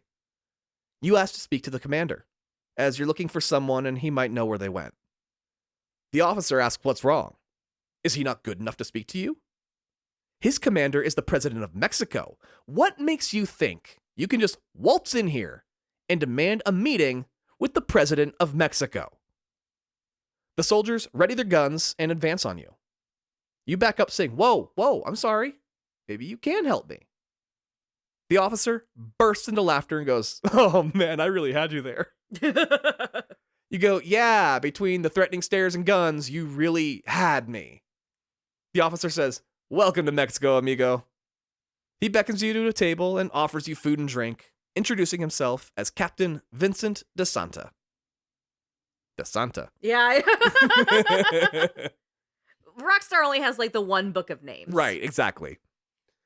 He says he wasn't kidding about the country being in the middle of a war, though. The rebels are killing his soldiers, as well as regular citizens faithful to the president, Colonel Allende. You tell him you're not a politician. He retorts that he's not a soldier, yet here he is, a man stuck during a time of war. He tells you that Colonel Allende is a great man, trying to make Mexico great again. Tom. But these damn rebels are making that difficult. Saying that sometimes, in the service of what is right, you have to do terrible things. That is what the DeSantas usually do. You're like, yep, I've done some bad things for what I thought was the right reason too. But I'm not a moral philosopher. I'm hunting down an American hiding out here in Mexico. You explain the Bill and Javier connection, asking if he knows where Javier hides out. He says of course he knows where Javier is. He's with the damn rebels. They're led by a man named Reyes. You ask where Reyes hides out, and he says that if he knew, he'd be there right now, slitting his throat. No, Reyes finds you. Which is why DeSanta has been planning a trap for Reyes, saying that if you help out, you'll find Javier and Bill. He could use the extra hand, figuring you to be a handy with a gun, as outlaws only consort with other outlaws, and seeing as you're not a bounty hunter or a cop, that means you must be some kind of outlaw yourself if you're hunting down Bill and Javier. Everyone's reading him to filth at every turn. Every turn, right? Except for Bonnie, who misread the entire situation. She has no experience with people. Yeah, but everyone else is like, well, obviously, you're a bad boy, so let's figure this shit out and keep you under wraps, you know? On the way, DeSanta tells you to be wary of what you hear local peasants say about Allende. They'll use words like tyrant, oppression, fascist, literally Hitler, but they don't actually know what those words mean. Because this is a little pre-Hitler as well, to be clear. They just use them because they were taught by the opposition to use them. You say that the colonel's reputation has made it across the border, and you haven't heard anything nice about him either. DeSanta shoots back, and how much time have you spent with the president? Do you know him personally? No? Then shut the fuck up. You don't know anything about it, and just repeat the lies you're fed to by those filthy newspapers. It's fake news. DeSanta says that Allende is a great man of tremendous importance, who carries the weight of 1,000,000 problems on his shoulders. Any sins he commits are easily forgivable. Oh no. You tell him that you seriously do not give a shit about Mexican politics. You have enough problems with American politics right now. Same. DeSanta tells you that in a poor country like Mexico, kindness must take different forms. Is it better to put your arm around a hungry man and tell him it'll be okay? Or to beat the hungry man until he learns to farm? You're like, why the hell are those the only two options? Yeah. I love that John's so like, I want nothing to do with politics. I have one job, and everyone's like, okay, but debate me. Right. He's like, I don't want to do that. But whatever, you guys do you. This isn't your fight. The two of you bicker about things like human rights, and while you tell him constantly you're not choosing a side, you keep defending the rebels through the whole conversation, more or less. You finally arrive at the location of the trap set for Reyes. DeSanta let information slip that a train would be coming through with military supplies, hoping it would prompt an attempt to hijack the train. You and DeSanta's men escort the train, and sure enough, Reyes' gang of rebels descend on it, which you defend. While you don't manage to see Reyes, Bill, or Javier during the heist, you do manage to kill a ton of his men and escort the train to its location. DeSanta says for that alone, Colonel Allende will owe you a favor at the very least. Then tells his men to hit the bar to celebrate their victory. While drinking, a couple survivors of the Reyes gang manage to steal the train while it's being offloaded. DeSanta is like, shit, I'm drunk. He explains that there is a contingency if the plan had failed and Reyes took the train. There's a bridge further up the tracks, and it's better to blow the bridge and let the train fall than to let the rebels take the weapons. Then to arm them. Oh, God. He begs you to please retake the train before the bridge blows. So you ride off on horse to do so, stopping it just in the nick of time. Later back at the fort, you go to meet with DeSanta, where you find him getting chewed the fuck out by Colonel Allende in Spanish. Now, I don't hablo español, so I have no idea what it's about. Sorry, everybody. The colonel sees you and asks DeSanta about you. After explaining that you helped take down a bunch of Reyes' men, Allende wonders if you're here to take him down next. You tell him no, you don't give two shits about Mexican politics. You're here looking for two men, and that's it. He says, sure. Or maybe that's just a cover story to get you close to him so you can slit his throat when he least expects it. Jesus. Your American government has a great interest in keeping him out of power. Then, he threatens to drag you through the streets behind his horse to loosen your tongue. Oof. You're like, threaten all you want. You're here to bring two men to justice. Nothing more. Allende says he knows Javier. His father was a local lowlife, just like all the other dirty little peasants in this area. Then he forgets to describe anything to do with Javier and starts ranting about Mexican manifest destiny and how he is just trying to bring civilization to these uncultured swine.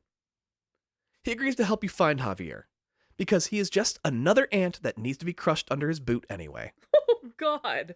But he won't help you until you lend his men a hand taking down some rebels.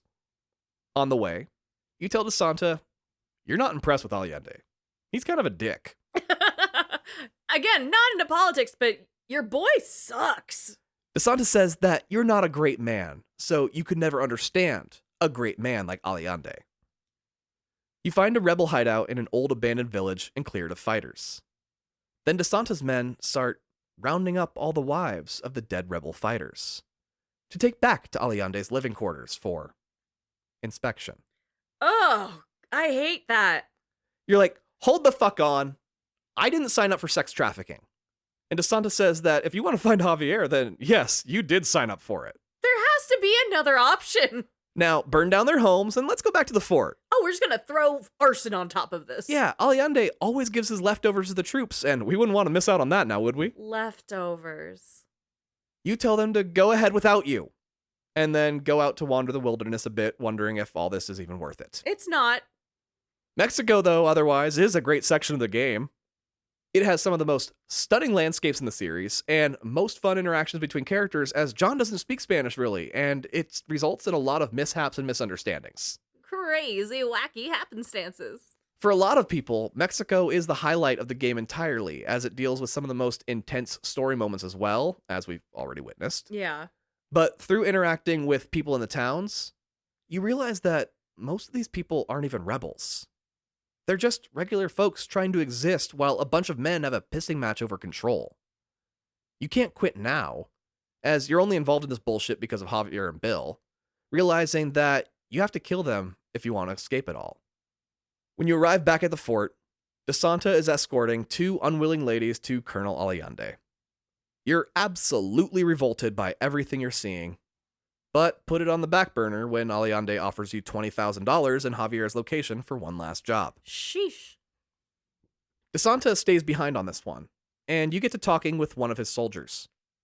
Come to find out, DeSanta wasn't lying to you when he said, he's not a soldier. He's an office boy who writes letters for Allende. He's a secretary? And he flirts with the guy who brings the beers. Ah! Then he tells you to think back on the firefights you've been in with him. And you realize you never saw him once. The closest he gets to actual soldiers is uniform inspection when he checks the groin area. Wow. You tell him you were under the impression he was Allende's number 2, and he laughs, saying DeSanta wishes. Every leader needs a maid that he can't fuck, so things can actually get done. Oh my god. DeSanta is that maid. The job they needed you for was to transport some artillery to an army outpost, stationed to ambush a rebel base. And you get to use a Gatling gun while riding a train to do so. Yeah. Making it a very enjoyable sequence indeed. The mission brought you back to Chuparosa, so you decide to check in on some people, particularly Luisa, the woman that you helped rescue way back when you first got here. Yeah. Turns out, Luisa is the fiancée of Reyes, Oh. the gang leader Allende is after. Yeah. But she says he's not a gang leader. He's a rebel hero. He's fighting to save Mexico from Allende's tyranny. But while you were off delivering the ammunition, the army captured Reyes. And now they're going to execute him. And Luisa begs you to save him. You're like, fuck. I was literally just trying to kill him myself. But also, Allende really sucks. Yeah. Plus, Luisa's pretty cool. So you decide to help her try and rescue him from custody before he can be executed. She takes you to a different Spanish fort from the one Allende hangs out in, where you see Reyes is already tied up and being read his last rites. Oh no. You take out his executioner before he can commit the act, then run in while Luisa stays with the horses. You run up to Reyes and tell him Luisa sent you. Reyes goes, who? You say, Luisa, your fiancé? And he goes, oh yeah, Oh, that girl. her. She's such a wonderful, loyal woman, isn't she? Ah, yes, the person I am betrothed to. Realizing you're American, he asks if you're the one working with Allende. You say that you've met him, but you don't work for anyone. Then go on your whole looking for people shtick. He says, cool, Because I was about a verb away from putting a bullet in the back of your head just now. Hey, were you trying to kill me? Not okay. All right. So, how do you know Laura? You remind him it's Louisa and that you saved her life recently. Reyes says that what you've done here today is beyond thanks and offers you Louisa as payment if you want her. You. I don't love how women are handled. No, not at in this all. game. But don't worry, he didn't say this in front of her at least. The two of you still haven't caught up with her yet. Yeah, and he also couldn't pick her out of a lineup. Let's be so fucking for real. Stepping over the dead soldiers in the fort, Reyes is excited for Allende to hear he killed so many of his men. You remind him he didn't do a damn thing, but whatever. When you meet back up with Louisa, Reyes goes, "Oh, her. Yeah, she's great." Are you sure you don't want her? Reyes tells you that Allende lied when he said Bill and Javier are with him, probably just to get you to help them. But he says that if you help the rebels fight, Reyes will help you hunt them down. You say no fucking thank you, but if you are ever in the neighborhood, you'll stop by to see if he's heard anything about them and you'll offer help if he does. Then Reyes turns to the love of his life, Chorizo, and they head off to his rebel hideout. In the meantime, you go back to Allende to see if he's found Bill and Javier yet. It just so happens he has, and they're in custody in Chuparosa. Oh. He says they're all yours as a thank you for your help the last few days, killing rebels and scoring him all these beautiful women. He sends DeSanta with you to sign off on the paperwork for the prisoner exchange. On the way, you two chat some more.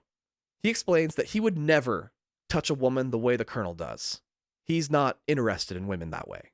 They all remind him too much of his mother. Oh. Every last one of them. You tell him you can't wait to get the hell out of this country and back to your wife and kid. He's like, again, I could not give two shits about your personal life, your politics, anything. I have a very specific mission, and you keep trauma dumping on me.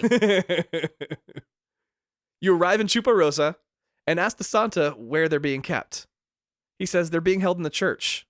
What better place to be judged? Oh my, he's so dramatic. Right. You enter it and find a soldier inside with a rifle standing in front of a doorway. He steps aside as your silhouette fills the door frame, ready to face the men you've been hunting. But they're nowhere to be seen. God damn it. DeSanta says, "Thank you for your help with the war, you traitorous fuck," as the soldier bashes your head in with the butt of his gun, knocking you down. You come to outside, being held by a couple soldiers, while DeSanta mocks you, saying you're so stupid thinking you could play both sides like that, as if they wouldn't find out that you freed Reyes. Then a man puts a gun to your head, and DeSanta says goodbye.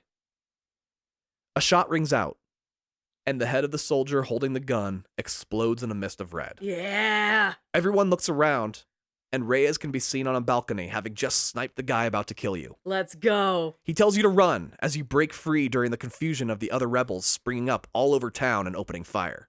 Unfortunately, your hands are still tied, so you have to dodge gunfire while running through the streets of Chuparosa looking for Reyes. I love this sequence. This is so fucking cool. When you finally do, he says, "We really have to keep meeting like this. We've both saved each other's lives at the last second now." You tell him just to consider it even instead, and the two of you shoot your way out of the town with the other rebels after he cuts your hands free. Fortunately, the gunfight is going in your favor, and you realize you don't have to flee. You can take the town back instead. So you do, and kill every last one of Allende's men in town. Except, of course, DeSanta, who vanished the moment gunfire began. For plot reasons. Reyes stands tall on a platform and gives a rousing speech about freedom and how this is proof they can take back this country for their people, Hell yeah. promising liberty for every man, woman, and child in Mexico. Reyes gives you the coordinates for his hideout, and you eventually find your way there. His beloved Luisa is there, handing out guns, preparing for a battle. She says that DeSanta's already on a new assignment to oversee a massacre, and they're going to go after that little rat fuck. Good. You're like, hell yeah, let's go get that little shitbag. Asking her to hold off on killing him until you can get Javier's whereabouts out of him, to which she agrees so long as he dies by the end of it. She's big mad because Allende's men killed her father the day prior, Oh. calling him a traitor to Mexico. Oh, poor girl. She wants some street justice really fucking badly right now, as she missed the shootout in Chuparosa. Abso-fucking-lutely. Let's go, girl. You arrive to the location where you find DeSanta and a soldier standing over a man waist deep into digging a grave. Oof. While the man digs, DeSanta pulls a handgun and pops the man in the back of the head as he lands in the grave he just dug for himself. You're too late to stop the massacre, but you're not too late to get DeSanta. Surrounded by a circle of gun-toting rebels, you beat him to a bloody pulp with your bare fists before you ever bother to ask him a question. Abso-fucking-lutely. He finally gives you the location of Javier's gang, and you're given a choice on what to do with him. Kill him yourself, or let the rebels have their way with him. I think I let the rebels have him. I like the rebel option as well. It's their fight more than yours, you know? Absolutely. At every turn, John is like, I do not give a shit about anything that's happening here. I have one mission, and like this, it's a better win for the people. Plus, you just beat him to within an inch of his own life anyway. Yeah, you teed it up. You don't need to take it down, too. If you do take the final blow, the others still fill his body with bullets anyway.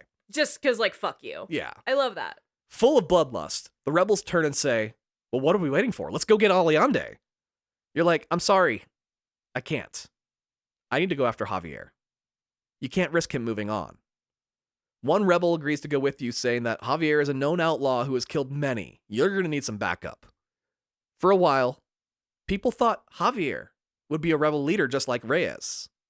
But then he went to the US for a number of years, and when he came back, he was nothing but a mercenary. You're like, yeah, he was pretty much at that mercenary level when you knew him back in the US. You arrive at the location, a sort of old-fashioned apartment-style building, and a gunfight starts immediately.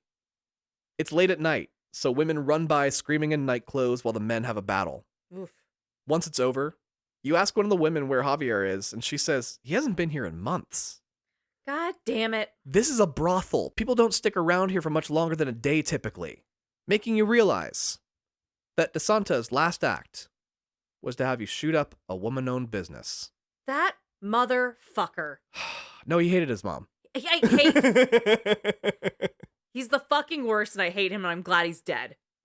Poor John's entire life has just been one megalomaniac after another manipulating him into killing for them. Truly. With Chuparosa free, you seek out Reyes in town and find him balls deep inside a local woman that wanted to show her gratitude for saving her home. You make your presence known, and the two stop fucking, prompting you to ask what his number one fan, Luisa, would have to say about this. Reyes does his best owl impression, and you go, Luisa, your fucking fiancée that I reunited you with literally 2 nights ago. He's like, oh, right, her. Yeah, she's great, isn't she? You should totally hit that. You have my blessing. I love that he's a fuckboy. You know, he's like, I'm a great leader. I'm a terrible partner. I don't give a fuck. Now, you also glossed over probably my favorite line in the entire game. Which one? Viva Mexico. Oh. So while he's got this woman bent the fuck over, or maybe she's riding, I don't remember. She is literally on the dick yelling, Viva Mexico! And I think I yelled at you from the next room, just Viva Mexico! And you're like, the fuck are you talking about? I was like, Red Dead! A lot of people yelled that. I didn't realize you were quoting this scene specifically. Yes. It's literally a Mexican revolution going on. But the fact that she's like, I'm coming for the country, like, her patriotism really flowed through her in that. And Oh, that God, did you have to say flowed through? Yes, I did. And it's such a funny scene. I love it so much. When you turn to me like, dude, I'm saying fiance, but she says wife. I'm actually downplaying it, my guy. Reyes laughs, saying these peasant girls always blow things way out of proportion in their simple little minds, Ugh. thinking every word a man says is true. He's such a fuckboy. Besides, he's about to be president of Mexico, probably. His wife will be meeting ambassadors and dignitaries. He can't marry a peasant girl. His mother would be ashamed of him if he did. Oh. Changing subjects, he congratulates you on killing DeSanta, saying it must have felt good. You say he was hardly worth the bullets it took to kill him. Reyes says that the reason Allende and DeSanta betrayed you is because Javier and Bill were under their protection since before you made it to Mexico even. They were playing you the whole time, just using you to take out the rebels.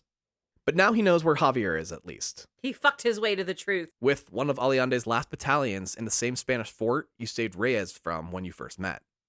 He rallies the rebels to ride out, saying that you can make this a 2-for-1 special. Reyes says it's crazy to be going after Javier. He was kind of his inspiration to become a rebel in the first place. Oh. But then he came back to Mexico a different man, always looking for someone else to look up to instead of leading. You say that was always his problem. He was a romantic who pretended to be a cynic for so long, he became one. Reyes goes, as opposed to you, a cynic who pretended to be a romantic for so long, you became one. Everyone is reading John like a fucking coloring book. They know him so well. Truly, like, he is an open fucking book. Everyone can read it except for Bonnie, obviously. And Abigail, because she's illiterate. But damn, John is really on a journey. And John really thinks he's like, I am here for mission A, which is take out my old brothers. But he's really on a B plot of finding out who he has as a man. Right. Which I love.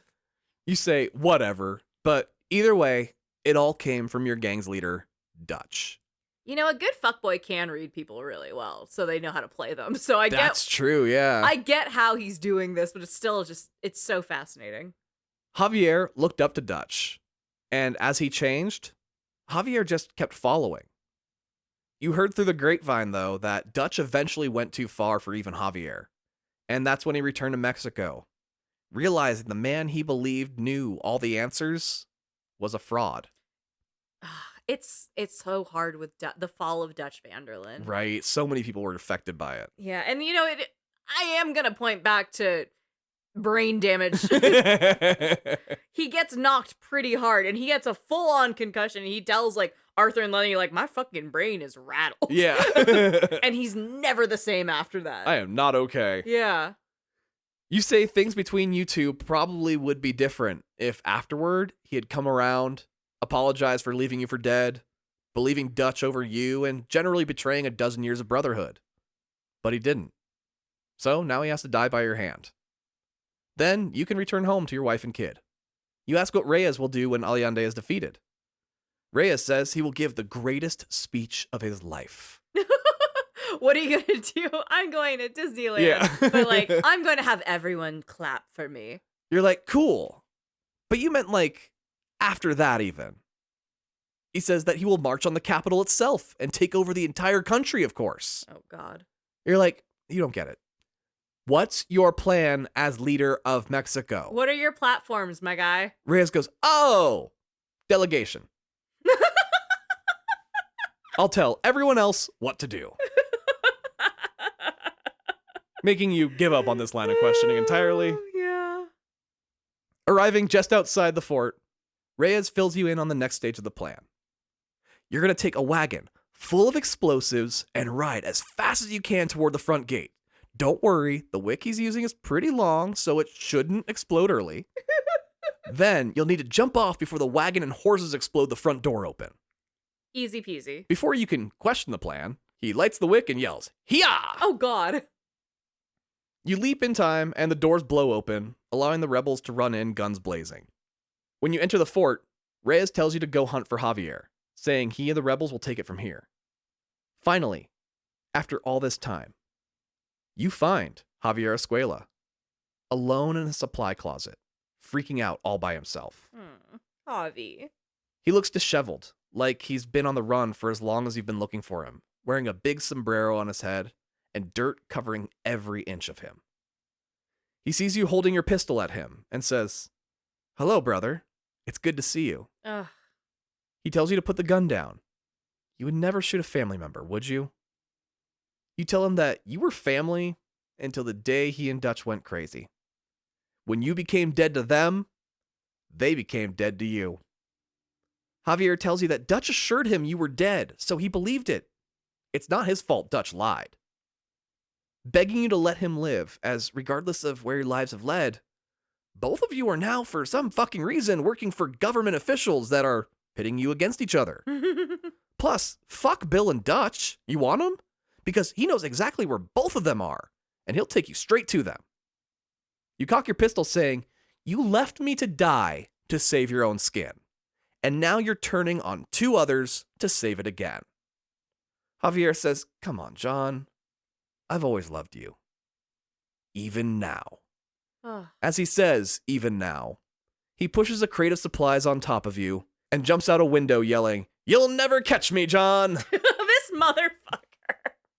Giving you the prompt: hogtie or kill Javier Escuela. Oof. If you hogtie, you'll get information out of him about where Bill is. If you kill him, he's just dead. So I recommend hogtie. I think I hogtied him. Because it was also like my last memory of Javi. He was the only one in the lineup that pointed his gun to the sky Right. and not at John. So it was like, oh, he's a piece of shit, but he is the most loyal out of the disloyal bunch. Even then, he was starting to question Dutch. Yeah. If you do hogtie, you tell him that you're turning him over to the authorities for them to deal with. He begs you not to, saying Abigail would never approve of you doing this, making this the first time anyone has even said her fucking name yet. John didn't mention it to... Jesus Christ. Jonathan! Jonathan Elizabeth Marston, how dare you? God, he's a bad husband. Oh, also, that's a fucking lie. Abigail does not give a shit. She's like, I am so sick of your outlaw pew-pew bullshit. Right? All she's ever wanted is for John to go straight and, like, not be in this fucking, what is she called? You bloodthirsty moron. Like, she Right. hates this shit. She's like, I would absolutely love for you to not kill people. You tell him Abigail would have killed him the moment she saw him. That's actually also fair. She would. She she was pretty threatened happy with the boys of like, you better get your shit together or I will kill you myself. She thought Javier was the biggest fucking creep in the entire gang. He tries to pull the brotherhood card again, and you tell him that if you're brothers, then you're Cain and Abel from a story in the Bible where Cain killed his brother Abel. Ooh. After you throw him in a jail cell, he tells you he hopes that you, Abigail, and your son all burn in hell, and that you'll pay for this one day. You look at him, pathetically lying on the ground in a dingy cell, tied up and alone, and say, one day is about all you have left anyway. Oh, that's so hard. Hell yeah, John. Then Reyes arrives to say the cavalry has arrived, and they need your help fending them off. I loved this fight, because instead of defending the fort with a Gatling gun, which you would have used like 3 or 4 times by now, you get to use a fucking cannon. Yeah. Blowing up wagons and soldiers as they try to invade the fort. Cannons always feel good. Maybe not always. If you're on the right side of them, they do. Yeah, right? You reach out to your contacts in the US who are making you hunt down Bill and Javier to let them know that you have Javier, and they agree to meet you at the US-Mexico border so you can hand him over. 2 men in suits and bowler hats stand next to a 1912 Ford drop-top Model T, waiting for you at the border as you drag a tied-up Javier over to them. You ask if you can take a break from hunting Bill now that Javier is caught, and they say no. You actually have to hurry. They need you back in Blackwater ASAP. Rumor has it, Dutch Vanderland has been spotted in the area. His mother is buried out there, so. As they drive off, one goes, "Oh yeah," and your wife says hi, then laughs while kicking up dust in your face. That motherfucker. Javier had told you Bill was being protected at the main fort by Allende himself, since you made it very clear when you met Allende that Bill was your main target. You go back to town to get Reyes, and find it under siege by Allende's men. But the rebels are putting up a decent fight. However, you find Reyes tied up and being beaten by 3 soldiers.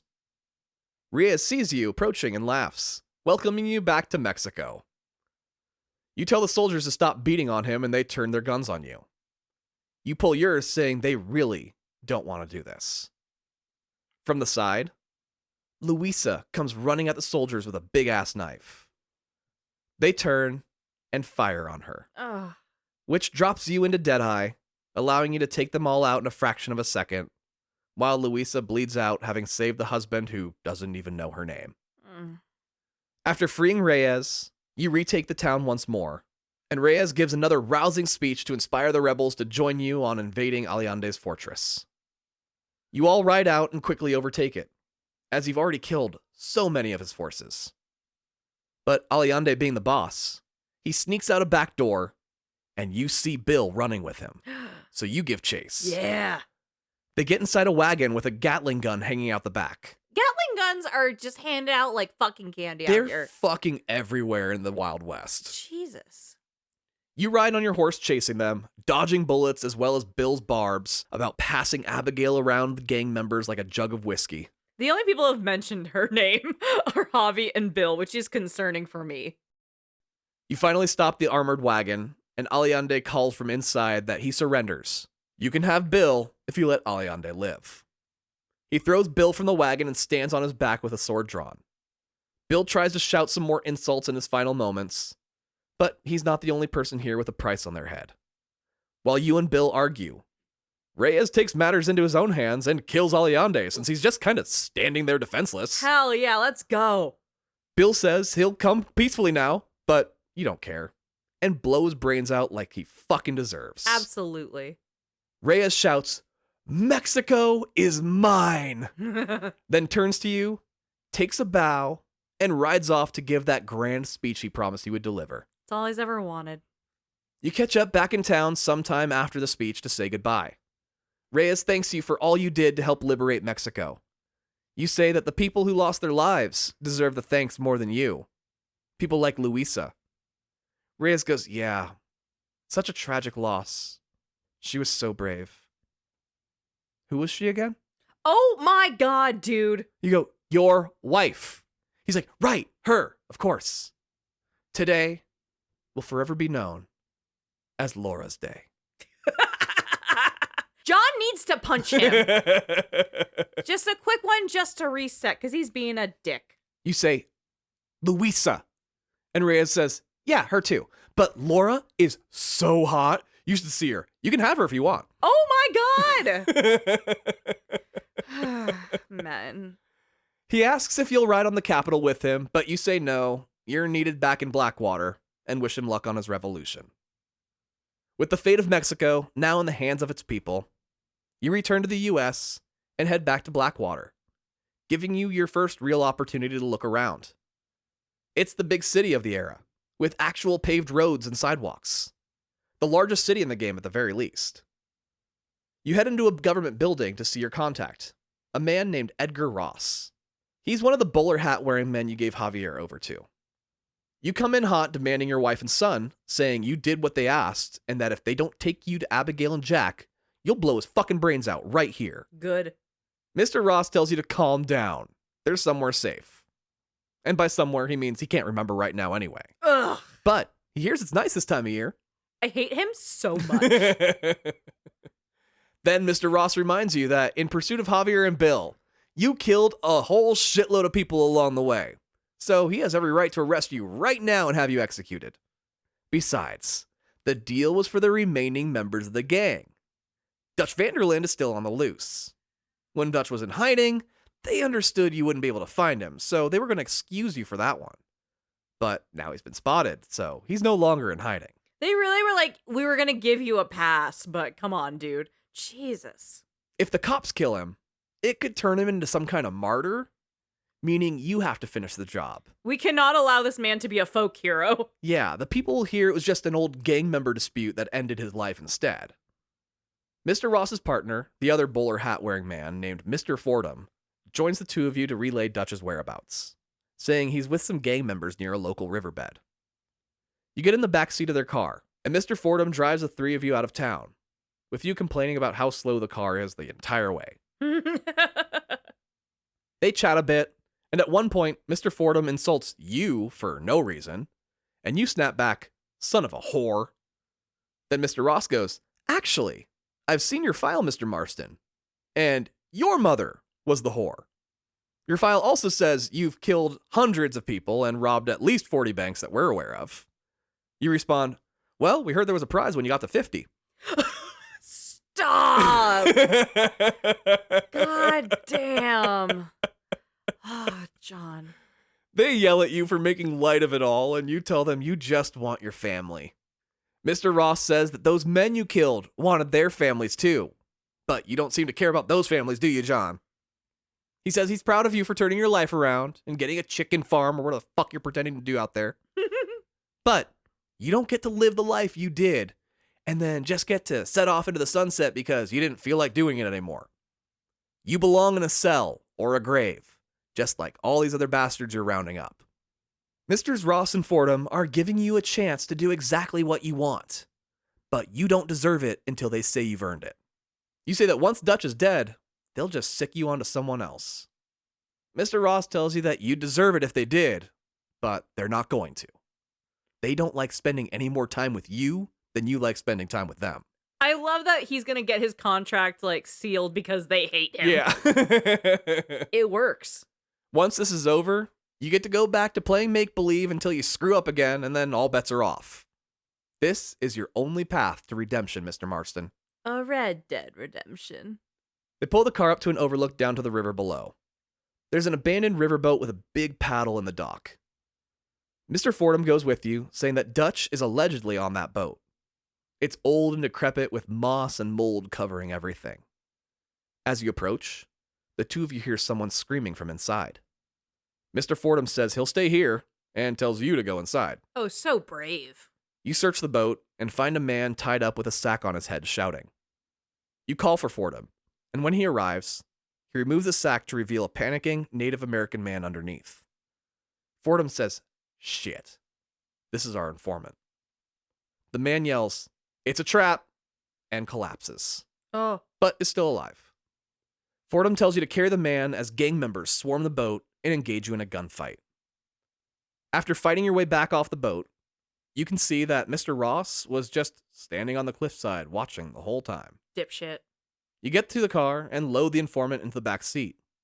Mr. Ross, seeing that he's native, asks, "Do you speak English?" Ugh. Mr. Fordham goes, "Of course he does, sir. He's our informant." The informant is nearly unconscious from having been beaten by Dutch's men, so you drive back to Blackwater to see a doctor named McDougal they like to use when they have a native who is injured. He's a disgraced doctor because he believes some pretty strange things. But they let him practice here in Blackwater because he's the only person who will work on natives. When you meet him, he's hyper and jumpy, constantly losing his train of thought. Then tells you all about his studies and how he's looked at slide after slide of blood samples from every race he can get his hands on. And you know what? They're all the same. Every last one of them. It's almost like people are just people, you know?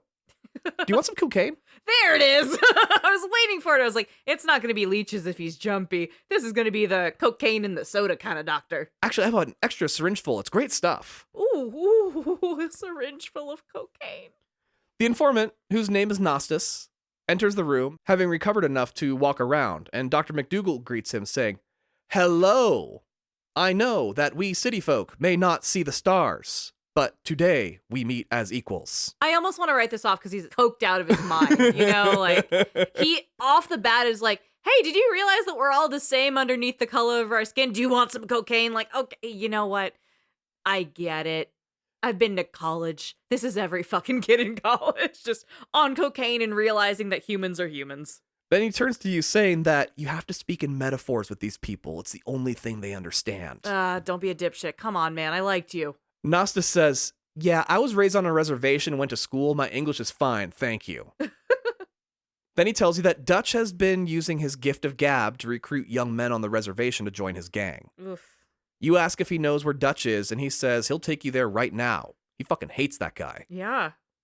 For some reason, Dr. McDougal goes with you, saying he wants to study this white man who desires to regress to a more primitive state and live amongst the natives. He's also just coked out. He's like, we're going on an adventure? Totally Let's right. do it. Yeah. You arrive at the base of a mountain, and Nostis tells you that this is as far as horses can go. You have to physically climb from here. McDougal is like, "I guess I don't need to study this guy that badly." We're really far from my stash, so I'm going to just dip. Yeah, he fucks off back to Blackwater. About 3/4 of the way up, Nostis gets injured and tells you to go on ahead, leaving you to complete the climb. At the top, you find a guard on lookout who is using some binoculars. You take him out stealthy style and pick up his binoculars to peer down into the camp on the other side of this hill. You search for Dutch and eventually find him. He's in the process of dragging a man out from inside his tent. He throws the man to the ground while wearing a red long-sleeved shirt and a pair of pants, and shoots the man in the back of the head. Ugh. You look away in shock, and then look back down on the scene.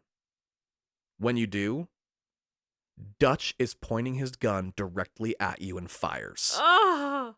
The bullet hit smack dab in the center of the binoculars, which would have been between your eyes had it not been there to block it. But the force is strong enough to knock you unconscious as Dutch puts away his pistol and leaves the camp with a smile on his face. Motherfucker. You wake up back at Dr. McDougal's office. Nostos had rescued you and brought you back down to town, fortunately. And he did this injured. Fully injured. He says that Dutch rounded up a bunch of the younger men from the reservation and are looking for a new place to camp. But he knows where they are holed up in the meantime. There's ruins of an old settlement in the trees nearby, and they are requesting a parley with you. You're like, really? All right, let's see why. When you arrive, you meet with 3 native men, and McDougal offensively says, "We come in peace." Like he's talking to aliens. Like fucking aliens. Yeah. One of the men says those words mean nothing from a white mouth. Absolutely. McDougal says, "What a horribly offensive and racist thing to say. How dare you?" What, based on history and everything you've gone through? How dare you? Nostos tells the men to calm down, and they say, "You know what? Shut up, traitor," and blow Nostos' head clean off. Oh God. I thought they'd just be like, you're being a dick. No. They just kill him. You take out all 3 men in a split second, and the rest of the gang descends on you and Dr. McDougal. The 2 of you make it back to Blackwater safely and part from each other's company to calm down after the encounter. Well, you're not going to be calm on cocaine. You know he's back there railing it like, that was crazy. Right. I got a gum now. Later that night, you go to check up on Dr. McDougal and find him packing his bags. He says he can't take these savage lands anymore. He's going back to Connecticut, back to real civilization. But first, some cocaine. I love him. And then he injects it straight into his arm. Intravenous cocaine. As he relaxes, a rock flies through a window, smashing it. Then, you hear the golden voice of Dutch Vanderland ask, "Is that you, John?" Ugh. You answer in the affirmative while remaining behind cover, trading insults back and forth with Dutch. He explains that the professor you're with, Dr. McDougal, well, he's written a few books on anthropology, the scientific study, not the lifestyle store. Tom, shut up. And he's not very kind towards Native Americans in those books. So they came to kill him. The fact that you were here just makes it special. You suggest that he tells his boys to return to their families, and then he and you can have a one-on-one fight the way it's supposed to be. Dutch says that these men lost their families a long time ago, when they were driven from this land that was rightfully theirs, by people like that Dr. McDougal you keep trying to protect for some fucking reason. Well, through your interactions, it's been obvious McDougal is an idiot when it comes to the subject of Native Americans. You also know that he was coming around to new breakthroughs and realizing that we're all the same. Yeah. And how he was going to rewrite all his old books to make them more accurate to these new studies. Because people can always learn and change. Yes, he's an idiot, but he's an idiot who's growing and learning. You don't think he deserves to die if he's becoming a better person. Yeah. But you don't have time to explain all that to Dutch. And instead say that he did always have a way with words. He's like, fuck, I don't know, Dutch. You win this round. Dutch goes, yeah, I did, didn't I? Get your bioshots ready, kids. Ooh. Because Dutch then says, "Now, would you kindly send the doctor out here so we can kill the son of a bitch?" Oh, I couldn't believe he would you kindly. And this is just a few years after the first BioShock. It really is, right? So, oh my like, gosh, it's actually pretty close to it. Yeah, it's a warm reference. What I really like that we didn't really touch on is, like, yes, Rob Whitehoff did come back from Red Dead 1 to do Red Dead 2, but so did Bill and Dutch, and did Javi? Yeah, all of them. All those boys are exactly the same, and they had to pick up these characters that they did not work on nearly as long as, like, Rob Whitehoff did, who did nearly the entire production because he's the protagonist, but, like, you know, they're working for maybe a couple months, and then they do a 5-year contract for Red Dead 2. I mean, Dutch, I think, has about 12 minutes of screen time in this game. Wow. And then 40 hours? Yeah, in the right? next Like, game? it's insane to think that Dutch is, like, such a major character in the second game, and, like, he's a big influence in this game. Yeah. But yeah, you're absolutely right. He's not as big of a character at all as he is in the second game. And they really did kind of just pick up, and the energy is still there, and obviously spending so much time in Red Dead 2 with all these characters, because it's much more of an ensemble piece despite being, a single playable character. It's so incredible how committed all these performers were to their roles and to filling out exactly what these personalities feel like. And it does feel smooth when you play 2 and then you play 1. You're like, these are exactly these same people. Javi is the person who would come somewhere heartfelt and say like, no, like, I love you. Like, we're family. Cause he was that person that was like a heart of the camp. And then Bill is a dumb dipshit who's just like, my ego is crazy. And Dutch is a silver-tongued devil. Right. Who has a way of charming the pants off anyone. And it's like those court characters came through from, again, maybe a couple weeks, a couple months of work here to 5 full years of production in Red Dead 2. For some of them, it was maybe 2 days of work. Probably, yeah. You know, and then it went to years of work for the next game. Incredible. Oh my gosh, it's insane. Yeah, and they've just, I think also the writing in the fact that like this was written first, which means they had to back a lot of stories in Red Dead 2 into some of the moments from this game. Yeah. And yet when I'm playing this, I know what he's referencing when he says like, "Oh, they left me for dead." Yeah. I know the moment they're talking about, you know? Fully. So like, yeah, they really did a great job of merging these two games together. It's beautiful. It speaks the writing, the directing, and the performances absolutely on every single front. Across the board, yeah. And I love Dutch Vanderlyn so much. He's one of the greatest characters in gaming. He's an absolute lunatic, and seeing the full arc in Red Dead 2 of him being this charismatic leader who loves his people so much and is giving this rousing speech after they lost some people from the Blackwater ferry job and they're in the cabin in the snow, to the very end where he's a full fucking lunatic, to this game where he's been off the rails for so long. For years. For years he's been off the rails, just brain bleeding and swollen to the gods. Just, it's fascinating. I love it so much. I just wanted to gush. I don't blame you. Well, McDougal turns to you and asks, "What are you going to do?" You say you're going to throw him out the window and watch them tear him limb from limb. He's like, "Wait, really?" You laugh and say, "No, I'm just kidding. We're going to take to the rooftops and run." You don't tell a cokehead something bad's going to happen. Seeing as every trick you know, you learned from Dutch, he has men waiting, and you have to shoot your way across rooftops in the dead of night, all while keeping McDougal safe, sometimes having to drop into Deadeye suddenly to do so. You eventually make your way to some horses and ride out of Blackwater to a nearby train station, where you send Dr. McDougal back home to Connecticut so he can fix all of his racist as fuck writings for the next edition of his book. Yeah, writing about racism in Connecticut's going to really do a lot for him. Just being in that world. A couple days later, you meet up with your police contacts, and they say that they just got word Dutch is about to pull a bank robbery. They're heading there right now to ambush him and invite you to come along.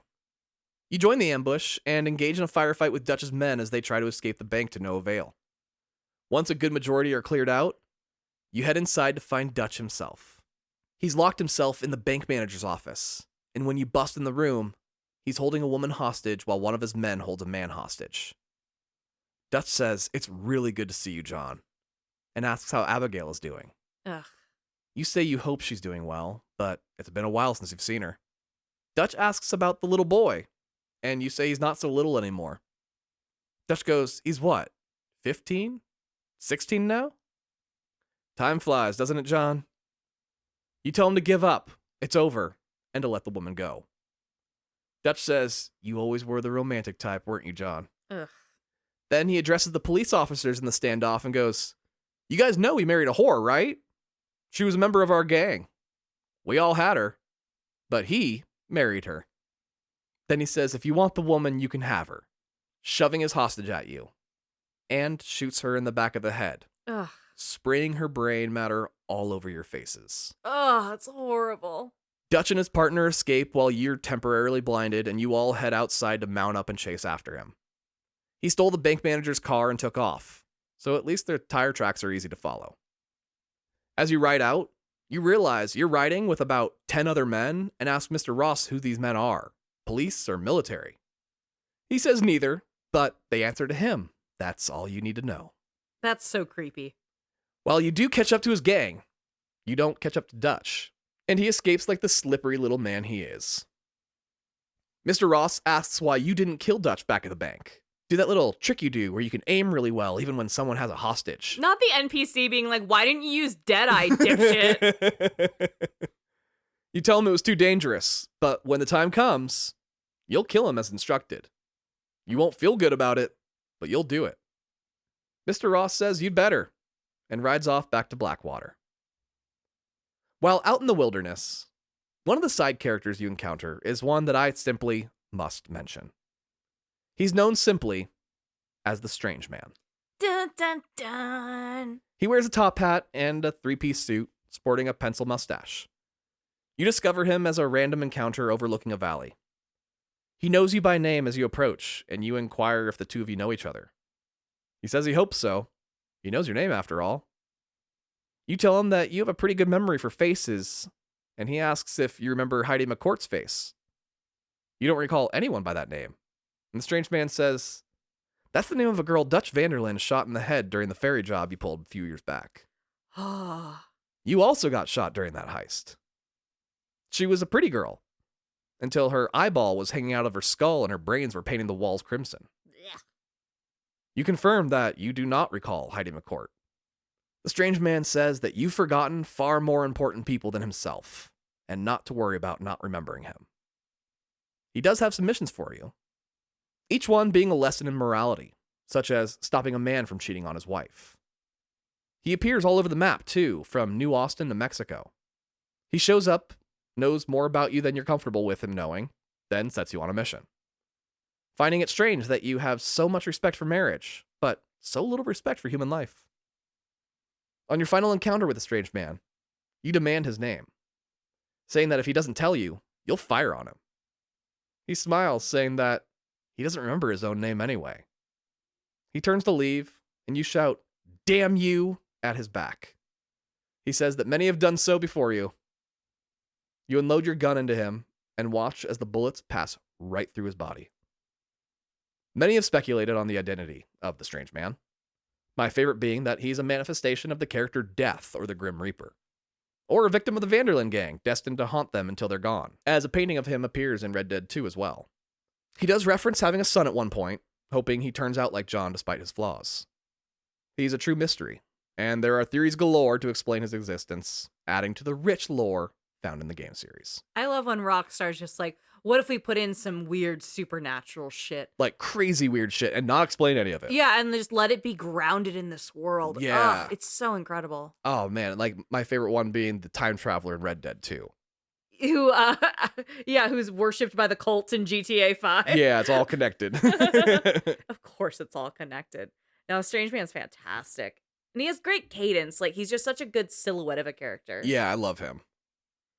Eventually, though, you make your way back to Blackwater to demand your wife and son be returned.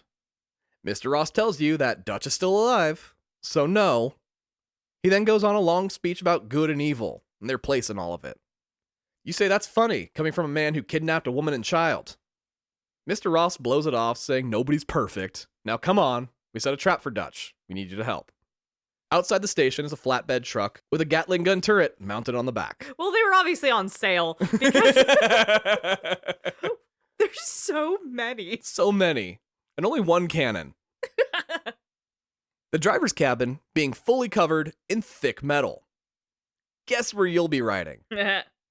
They say it's a prototype for a military vehicle that will make the US a dominant force in coming wars.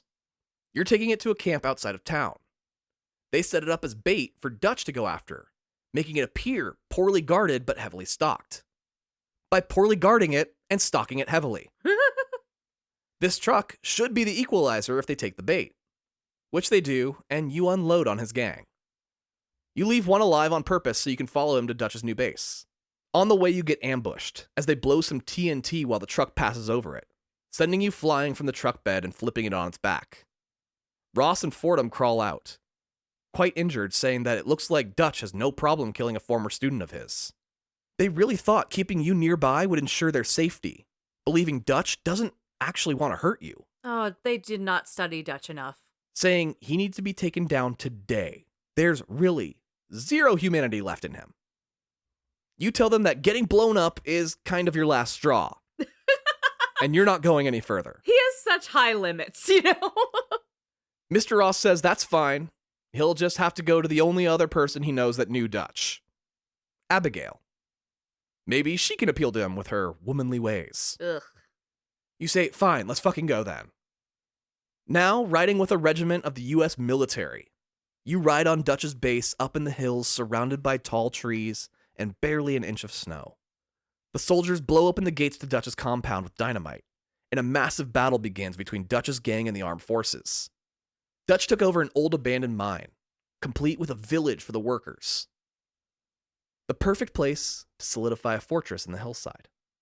After battling your way to the main camp, Dutch himself mounts an armored Gatling gun and fires on you. You've got to be fucking kidding me.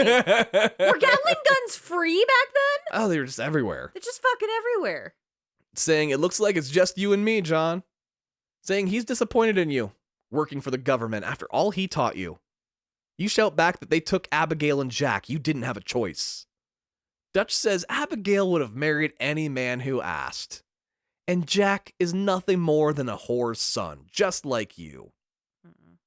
You take aim at a lantern over Dutch's head, since you can't see him behind the armored turret, and shoot, causing it to spread fire over Dutch's perch. He abandons the gun and runs, yelling, "You'll never take me alive, John!" Cheeseball. He runs inside a now burning building, and you chase after him. The building leads into the mines and you enter, as Dutch fires shots and insults at you along the way. He runs through the mines to an area that leads up and out. He's at the top by the time you reach the bottom. Dutch fires down, not really aiming, just more trying to slow you down, saying that killing him won't erase your past.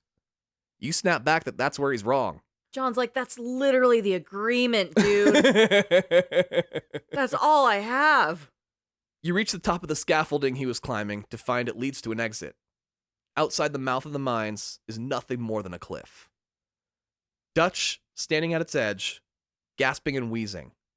A man on the verge of 60 years old, still looking for his way out. You approach him from behind with your gun drawn, and Dutch says, "Hello, John. We really need to stop meeting like this." Ugh. You cock your pistol, and Dutch says, "Please, John, I have a plan." Motherfucker. I didn't get this far in the game. That's giving me fucking chills. Holy shit. You snap back. "You always got a plan, Dutch." Dutch tosses his gun, saying that this is a good one, though. This makes you put yours away, unable to hold your unarmed mentor at gunpoint. Dutch says that you can't fight change any more than you can fight gravity. He's been fighting change his whole life. It's just his nature. You tell him to give up instead. You can take him in alive. Dutch says there's one other thing he can't fight. His nature. So he can't give up. He has to keep fighting. Even though he knows it's a losing battle. They call that a paradox, John. You'll have to shoot him. And when you do, they'll just sick you onto another monster. Yeah. Wait and see, John. Wait and see. It's the only way they can justify their paycheck to their bosses in Washington. You tell them that's on them if they do. It's their business, not yours. Dutch looks at you and says, "Our time has passed, John." Then, he leaps backward out into the open air, and the camera stays on him as he smashes on the jagged rocks below, ending the life of Dutch Vanderlyn once and for all. Oh. Looking over the edge, you shake your head in sadness, then turn back toward the mine to go collect the body. You head to the base of the mountain and find Dutch's body. Mr. Ross comes over saying, "You didn't have the guts to do it in the end, did you?" You say he's dead. What does it matter? Yeah. Mr. Ross tells you to hand him your gun and you comply. He walks over and shoots Dutch in the chest, then tosses your gun back to you saying, "It looks better in the report that way." Oh, God. You ask him where your wife and kid are, and he says that Abigail tragically died in a prison riot. You cock your gun and point it between his eyes. He laughs, saying he's just kidding. She's back in that shithole you call a farm in Beecher's Hope. Bad joke, motherfucker. Fordham thanks you for your help, taking down the gang, saying you've earned your chance to go home to your family. The two bowler hat bastards turn and leave you to your freedom, off to harass someone else. You mount your horse and begin your long ride home to see your wife and son at long last. A song titled Compass begins to play. It was written specifically for this moment in the game. Is the one that leads back to you. And I know the only compass that I need. Oh, It's a song about direction, the journeys we go on in our lives, and the joy that returning home can bring you. You step foot on the land you call home in Beecher's Hope, standing outside the beautiful home that you once built with your own two hands. You stare at it all and call out for Abigail and Jack, asking if anyone's home. The doors open, and Abigail Roberts Marston comes walking out, seeing her husband for the first time in months. Mm. You smile wide and say that you never thought you'd see her again. She hurries up to you and shouts, "You no good hillbilly piece of shit." There's the Abigail, I know. Fuck yeah. Also, it's so hard because of what you said at the very top to not imagine this as the Rockstar employees coming home being like, I never thought I'd see you again. And then being like, you workaholic piece of shit. You know, there's something there. Oh, God damn it. I love Abigail. She fucking hates John. She's never liked him. She loves him. She don't fucking like him. Then she punches you in the face. Wow. She's rarely physical. She really is. She slaps him, I think, once or twice in Red Dead 2, but now she's just into, like, closed fists. Straight up punching, yeah. Punches him in the face. That's her husband, the love of her life, her alleged baby daddy. That's, you know, a little controversial, but holy shit. And, you know, she's just mad because she thought you were dead. Yeah. So she's gonna make you dead. She keeps hitting you, asking where have you been. Just assaulting John. You tell her she knows exactly where you've been, and she asks if you really saw Dutch, finally no longer hitting you. You confirm that you did, and she asks if you really saw him and still didn't rejoin him. You tell her that you left that world behind for her, just like how she left her world behind for you. Come on, Abigail. You ask how she was treated while in custody, and she says it only took one guard getting handsy for her to show everyone why they should never fucking try that shit ever again. Hell yeah, Abigail. After that, it was pretty straightforward jail life. You ask how the boy is, and she says he's just like both of us, growing up with parents who are never together. You tell her that's not fair. She asks what's the point of changing if we keep getting dragged back for one reason or another? How is someone supposed to change if there are those who won't let it happen? Oof. You calm her, saying that it's all over now. There aren't any more gang members to chase after. They have no need for you ever again. Plus, you made some new business contacts, so things will be looking up for your family now that you're back. You see Jack approaching, and he says, "Hello, sir," then gives you an awkward hug around your waist, as he's nearly your height now. Oh. You ask how the farm is, and he says that coyotes ate all the chickens, and poachers stole all the cows. But otherwise, it's still standing, mostly. Then another voice rings out saying, "Don't you go blaming that on me, boy." This motherfucker. Uncle, somehow still alive, comes hobbling over to the group. Just slowly dying of lumbago. But he's not yelling at Jack, he's yelling at you. You tell him you weren't planning on blaming anyone, but he was the only person here the last few months.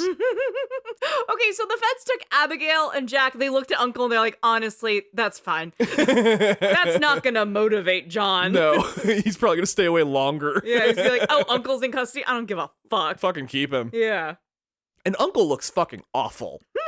His gray beard is stained orange just south of his lips. Ew. With bits of food caught in it that you can tell isn't from any meal he's had recently. Oh, God. He says it's not his fault animals went missing. He's just one man. They were many. Plus, he wasn't drinking. He was just negligent. No one asked about the drinking, Uncle. When you bring it up yourself, you're really exposing yourself. You tell him to save his excuses until he's figured out which one he's going to use. Damn, John. You tell Jack to pack a bag. Tomorrow morning, the two of you are going to go buy some more cattle, seeing as there's 4 people to feed and no animals to provide for them. Uncle. You tell Abigail that you made friends at a place called McFarland's Ranch, and they have cattle they'll sell for a good price. As Jack heads off to prepare for the trip, you ask Abigail if there's any chance she learned how to cook while she was away. Does she hit you again? She says, "Oh, didn't I tell you? Of course I learned to cook. I wasn't in prison. I was at a cooking school for young ladies." They fucking hate each other so much. But they love each other too so much. They're the worst couple, but They know they'll last forever. Are, right? Exactly. You smile at her as she returns to the house, happy to be home with your family. The next morning, you and Jack ride off from McFarland Ranch to buy some cattle. Jack has a million questions, since he rarely gets a chance to ask them, wondering how you know the McFarlands. You say they helped you when you were sick. He asks if it was syphilis, and you're like, who the fuck taught you about syphilis? Jack says, Uncle.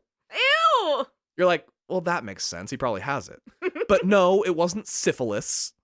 You were just a little too overzealous, was overconfident, and got hurt. You ask him about captivity, and Jack says, it was actually pretty cool. Because every time Jack's ever been kidnapped, he's been treated far better than his home life. It's the only time he gets spaghetti. He loves being kidnapped. Jack says that some of the cops were nice and would tell him stories. Makes him want to get into politics or police work himself. Don't do it.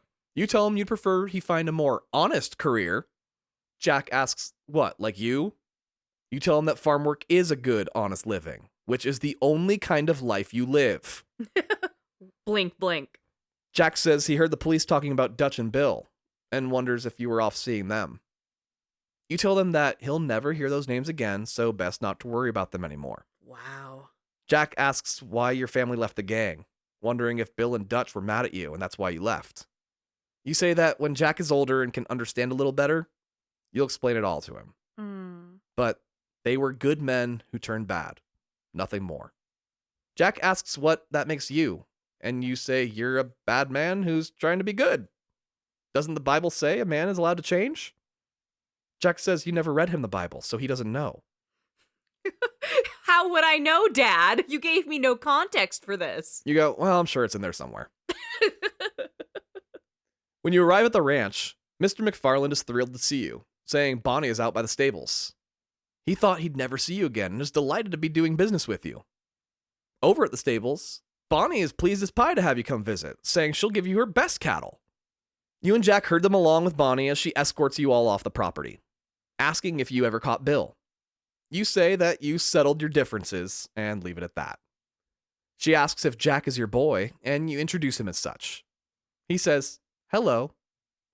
Then, you start in on some long dad rant about that single hello being a disrespectful little shit move he just made. What? This is the first time we've seen John parent, period. At all. What the fuck? And he's just like, that little boy just suddenly has a mouth on him.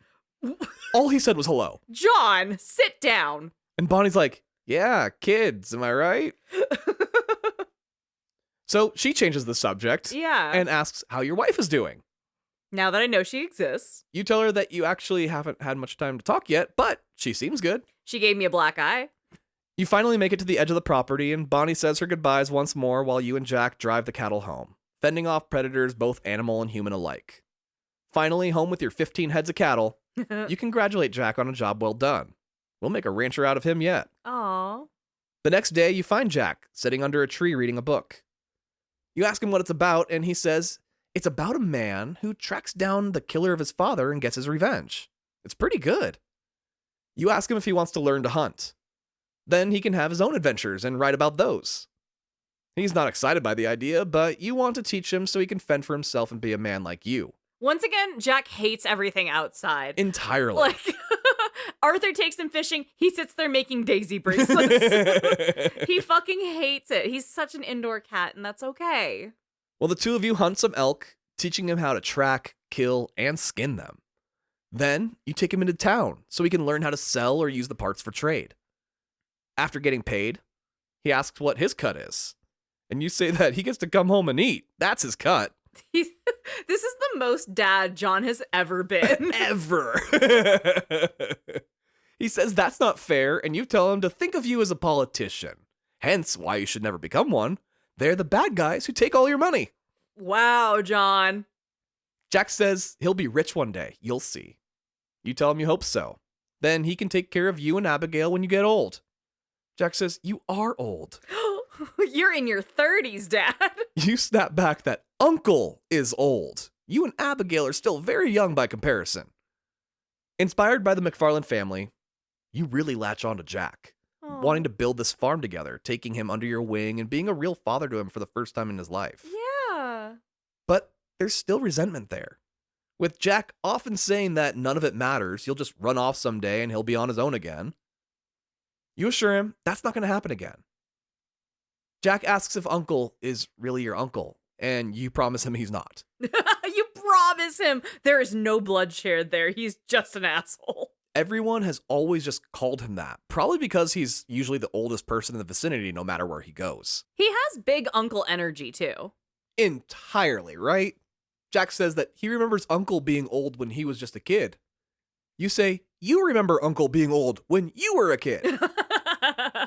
He's just some undying old man with a terminal case of lumbago. Back home in the kitchen, Abigail is making a stew.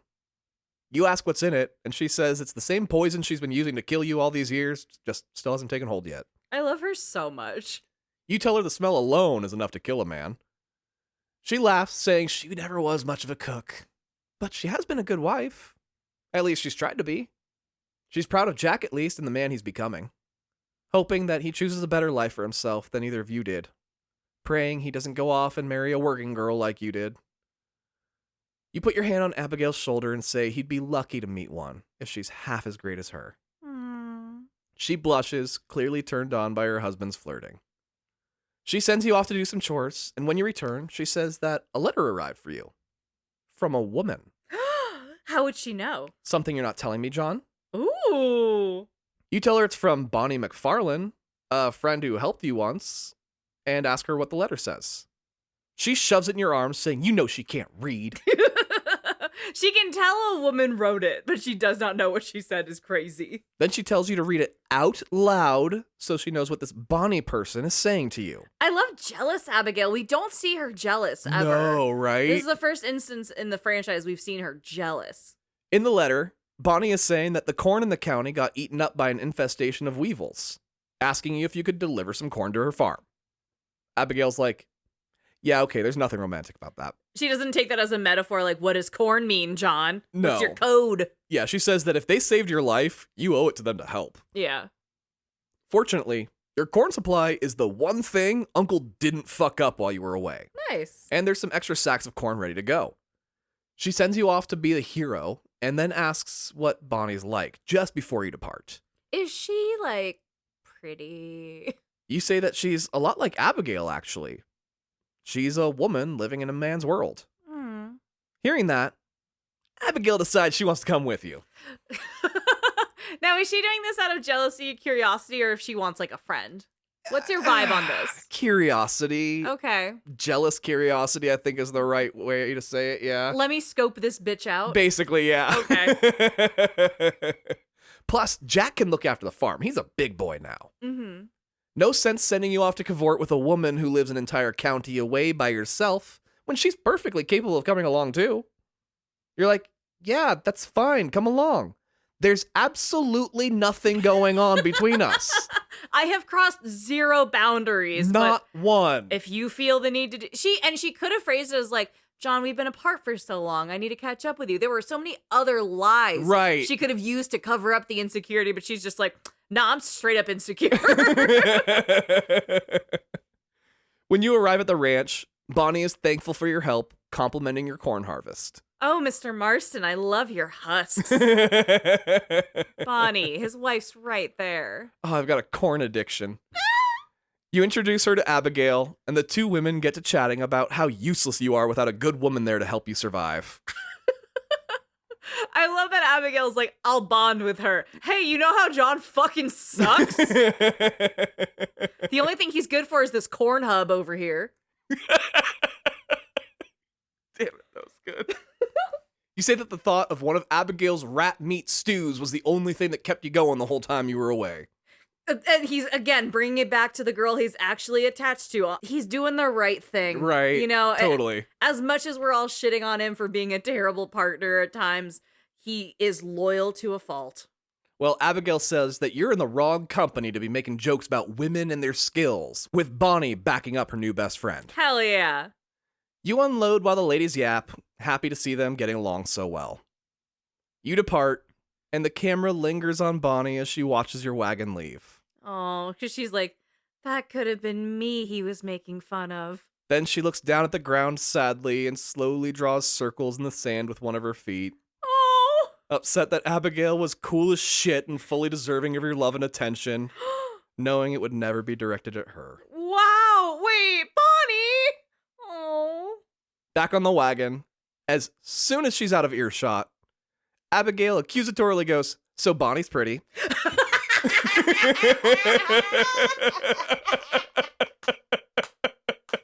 I fucking love Abigail. She's so toxic. She's the worst person on earth. I love her. It's so perfect. Just So she's blonde and pretty, and she's strong. Wow, John. You didn't mention she was pretty. Abigail's the fucking worst. And the thing is like, if John had said she was pretty, he'd be in more trouble. Yeah. It's a lose-lose situation, babe. Yeah, we don't get to do marriage corner in this episode with them. They are as toxic as it gets by this point in their Truly. marriage. They fucking hate each other. Plus, Bonnie's a ranch girl who can cook and do farm work. Seems like she'd be your dream girl. Unlike me, a retired illiterate sex worker. You tell Abigail you already have your dream girl. Abigail says she's just fucking with you. She actually liked Bonnie and is happy she saved your life. But I don't like you two being friends. But she can't deny the shade of red Bonnie turned when she saw you. So she's like, okay, so I'm illiterate, but I can read the room, motherfucker. She wanted you. You tell her that it's not your fault that you have that effect on women. Wow, John. She says that you take too many blows of the head, and you can't argue with that one. That's a valid fact. She was most impressed with the ranch itself, wondering if the two of you can pull off something like that. You assure that you can with a little hard work. It's obviously a good life, so why not strive for it? Plus, the McFarlanes will always be willing to give guidance and advice to help you along the way. Abigail says that's all fine and good until the cops come knocking on your door again, making you go hunt down some new monster. You promise that whole thing is over and done with. They let you all return home. If they wanted you, they would never let that happen. Abigail says she sure hopes you're right, John. Over the next few days, you maintain the farm with the help of Uncle, adding some wild horses to your stables, hoping to breed them the way the McFarlanes have done, really following the path to success. In the barn one day, you catch up with Jack, who is working on a woodshop project. You ask how he's been, and he says that he's been in pretty good spirits. You let him know how proud you are, and how you're building what will be the finest ranch in the county. Then one day, it'll all be his. Aww. Jack, the eternal skeptic, says, "Yeah, maybe, Pa." Zero faith in his father at every turn. You tell him quail hunting season is coming up, and Jack asks if there's anything you don't like shooting. Jesus, Jack is sad. You say you haven't found it yet, but you let him know when you do. Then maybe he can write a book about it. Jack says he'll title it "The Day Jack Marston Stopped Shooting Things." You tell him that'll never sell. People like shooting in their stories. And Jack admits, you're not wrong about that. Like, they're sweet, but they clearly just, like, will never get along. Ever, right? They'll just never connect. Then you ask him if he's heard of those machines that can make men fly. He says he did read about them. A demonstration is set to come through town in a couple months. They say it'll turn men into angels. You repeat, "Turn men into angels," as the voice of Uncle calls for you from outside, saying to hurry. You run outside to find Uncle, looking through a telescope out toward the property line. He hands it to you and asks if you see what he sees. We, the audience, don't get to view through the lens, but you put the scope down and tell Jack to go inside the house, lock every door, and not to open it for anyone. He starts to question, but you silence him and say, do as he's told. He turns toward the house and you shout, wait. Then you walk toward him and hug your son tightly, saying to keep the doors locked and his mother inside. He asks who is here, and you say it's just some old friends. You and Uncle will handle it. Jack nods and runs inside to protect his mother. In the distance, a small battalion of Union soldiers approach your farm Oh, and begin to open fire. fuck. So you and Uncle grab your rifles and go to work. This scene is a big reason why people think Uncle may be Red Harlow from Red Dead Revolver. He's talked a big game in every moment we've known him. Yeah. But the two of you managed to take out a small army no problem, Wow. proving that Uncle wasn't talking shit. He could back it up when absolutely needed. You run back to the house and tell Jack and Abigail to start packing. More will be on the way, and they'll need to be ready to run after the next wave. Jack grabs a rifle and says it's time to put all his training to work, and you don't even bother arguing. The now three of you, Jack, Uncle, and yourself, defend Beecher's Hope from the front porch of your home as the second wave advances, killing your livestock and even your pet dog as they do. Jack can't hold on to a dog to save his life. That sucks. All right. What? The dog dies in both games? Are you fucking kidding me? God damn. Uncle takes a hit directly in the chest and falls over, Oof. still breathing but badly wounded. You lose it and go into dad rage, knowing that they'll be aiming at your son next, Boy. taking out the rest of the second wave of soldiers. You rush over to Uncle and tell him you'll get him out of here.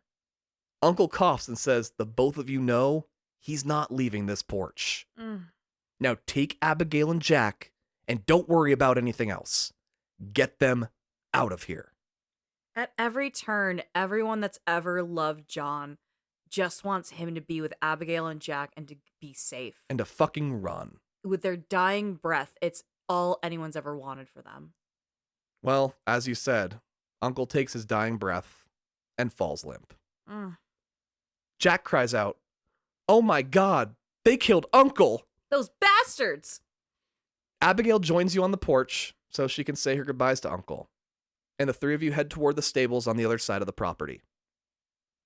The third wave of soldiers arrive, and you protect your wife and child, shooting your way across the land you tilled with your own two hands until you reach the barn on the other side. All while Jack lives up to the Marston name by your side, killing soldiers left and right. Hell yeah, Jack. Once inside the barn, you tell them to mount one of the horses together and to ride until the horse can't run any longer. Jack asks if you're coming too, and you say you'll be right behind. Abigail kisses you and says to stay out of trouble. You tell her, there ain't no trouble, darling. No trouble at all. You tell her you love her, and she returns the feeling. With a loud, "Get!" you smack the horse, and it tears ass, running out the back door towards freedom. Turning, you face the front door of the barn, which is shut, and approach it. You crack the door open and peer out. Through it, you can see a lineup of soldiers, all aiming rifles at the front door. All background music and ambient sound cuts out as you take a deep breath, put a hand on each of the double doors, and push them open. The dark of the barn becomes the light of the outside world as you face down no less than 17 men, all standing within 30 feet of you, spread wide across the entire field of view. Drawing your 6-bullet pistol, you drop into Deadeye and mark as many of the men as you can. Even with 6 clean headshots, though, that still leaves 11 men trained on you. They open fire and turn your body into a bloody red mess. Ugh. You drop to your knees and watch Mr. Ross light a victory cigar. You fall over, lifeless.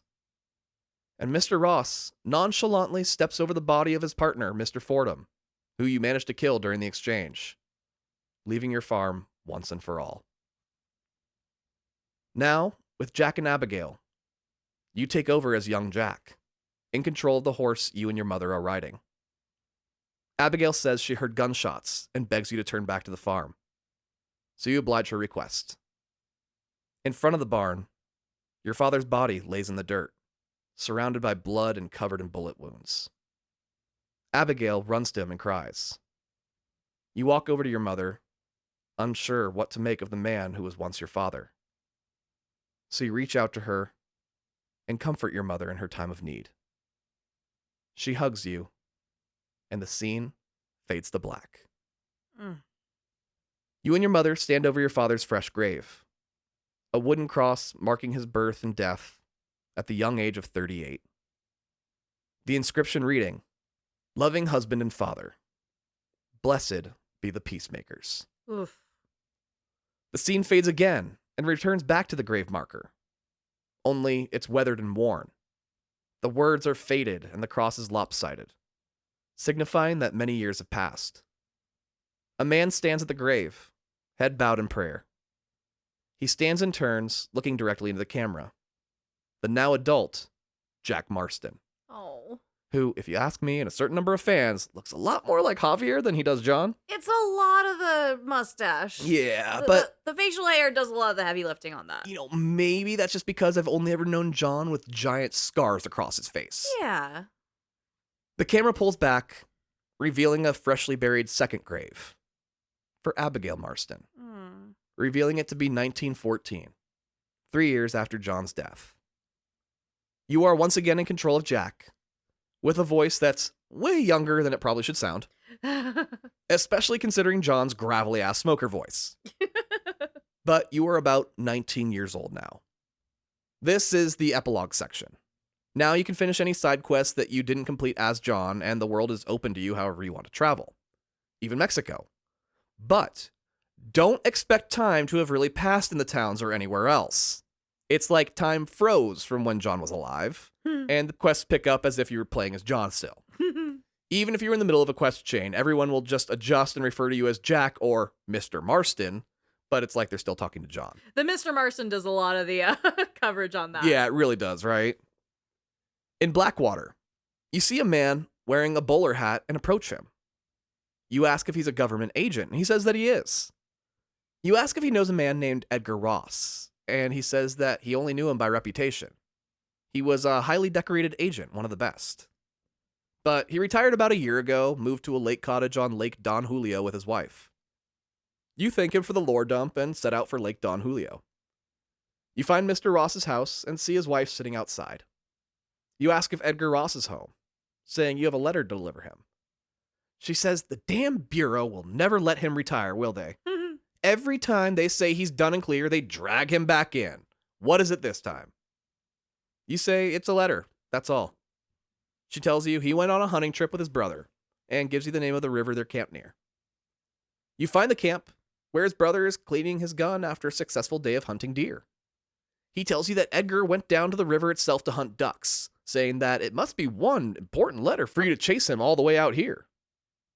You say that you have every intention of hightailing it home after you deliver this message.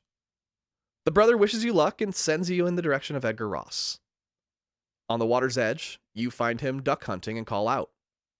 He asks who you are, and you say that your name is Jack Marston, and that he knew your father. You tell him that you've come for him. He killed your father. Prepare to die. Yeah. Mr. Ross says that John Marston killed himself by living the life he chose. But if you don't shut your mouth and get the fuck out of here, he'll kill you too. Ugh. You whip your jacket open, revealing your father's sidearm. Mr. Ross accepts your challenge and reveals his as well, sending the two of you into one final duel. Lining up your sights, you take aim and fill Edgar Ross's body with every bullet in your chamber long before he can pull his from his holster. Absolutely. A true Marston Deadeye. The agent's body falls into the river dead as ducks quack, free from his reign of terror. You become the man from the storybook your father asked about years ago. The one who tracked his father's killer and got his revenge. You turn and walk toward the camera. As the screen turns red, a guitar twangs, and the words Red Dead Redemption fills the screen. Ugh. The end. Fuck yeah. And that was Red Dead Redemption. Ye fucking ha. Oh, wow. For years we've been sitting on this one. The world has been. Poor sweet angel Jack. Oh, wow. And yeah, so that was the story of John Marston. God damn. Jonathan. What did you think? Elizabeth Marston. Elizabeth Marston. Yeah. I mean, I feel like I should go finish it now. I think I got to right about when you're coming back towards Dutch, and I put it down and just got. You gave up when you're going after Dutch? I got caught up in other games. 'Cause I don't know if you know this. I'm on this podcast. Oh, where, right. Yeah, I got to play a bunch of games. Got to play a whole lot of games. Yeah, so I was like, well, Tom's doing this. Spoilers, but now I know it's coming. Holy shit, that's fantastic. And there is lore in the world that Jack Marston did write a book called Red Dead Redemption that shows up in Franklin's apartment in GTA 5. Mhm. We know that John's hat stays in circulation. It's visible in LA Noire, which happens within the next 15 years or so of this game, 10 years or so. Which is also Arthur's hat. Like, it Yeah. goes back that far, which it was Arthur's dad's hat before that even. It was So, like, so vintage. this hat has been, like, passed along and along and along, and it's kind of cool to track the hat. Yeah, it's the Brotherhood of the Traveling Hat. It's Yeah. fantastic. Which makes you wonder if the hat is the main character of the series. It's not. Oh. What are you one of those people that's like, New York is the your fifth character in Sex and the City? Shut the fuck Oh, up. no, it was more R2-D2 and C-3PO are the main characters of Star Wars. They are. Oh. They're in every Star Wars. So's the hat. Yeah. Okay. Anyway. Thank you so much, Goombas, for listening. If you enjoyed that, please make sure you like and subscribe to us. If you want to check out the Red Dead episode we're doing on Undead Nightmare, that'll be on our Patreon. Our Patreon is linked on patreon.com. It's also on our website, theothercastlepodcast.com. That's theothercastlepodcast.com. Woohoo! And speaking of patrons, these are the people who for sure have access to that episode. We're going to jam through this because we got a whole bunch of friends to call out. Like Charlie, Ethan, Matt, Whiskey Pro, Brenna, Mabel, Zane, Alex, Patrick, Sothana Toasted, Mike, Anthony, Conrado, Nolan, Unga Bunga, Sneaky Walrus, Owen, Luigi, X of Triforce. I keep getting the fun ones. Anderson, Steve, Andy, Adam, Janik, Nick, Jake, Raph, Renee, Katrina, Rain, Cafford, Roman, Big Winter Hat, Joshua, Anne Marie, Lil Brimstone, Landon, Honorbon, Anniversed, Zan, Alex, Jutsu, Mozart, Tamia, Ian, Anthony, Danny Boy, Zira, There Once Was Us, Chase, Alfredo, Mikolaj, Taramek, Amber, Berserk Panda, QM 1993, Damien, AJ, Porting to the Bridges, Paul, Omar, Aaron, Molly, Krisha, Molly Mock, Jackie, Jacob, and Steamed Hams from Albany. woo-wee, there's a lot of you. That's a big old gang. That's a big Goomba gang right there. We love you all so much. Thank you. If you want to just keep the binge going, we do have an episode on Red Dead Redemption 2. It's much longer because that's a bigger game. It's Way bigger game. fan-fucking-tastic. If you want to talk to us about Red Dead or fucking anything, we are on Discord that is linked wherever you're listening to this. Yes, as well as our Instagram, so come out, hang out with us. We would love to talk with you more about this. If you realize halfway through this episode that I lied and Dutch's mother is not buried in Blackwater and she's, I think, in Valentine, Oh. you can correct me on the Actually channel. I've been thinking about that nonstop since I said it. Oh my god. I hate being wrong, and I was wrong. Well, anyways, Goombas, thank you so much for listening, and this is Tom and Andrea reminding you, Yee fucking ha! and don't skip the cutscenes. Bye! Your hands upon a dead man's gun and you're looking down the sights. Your heart is worn and the seams are torn.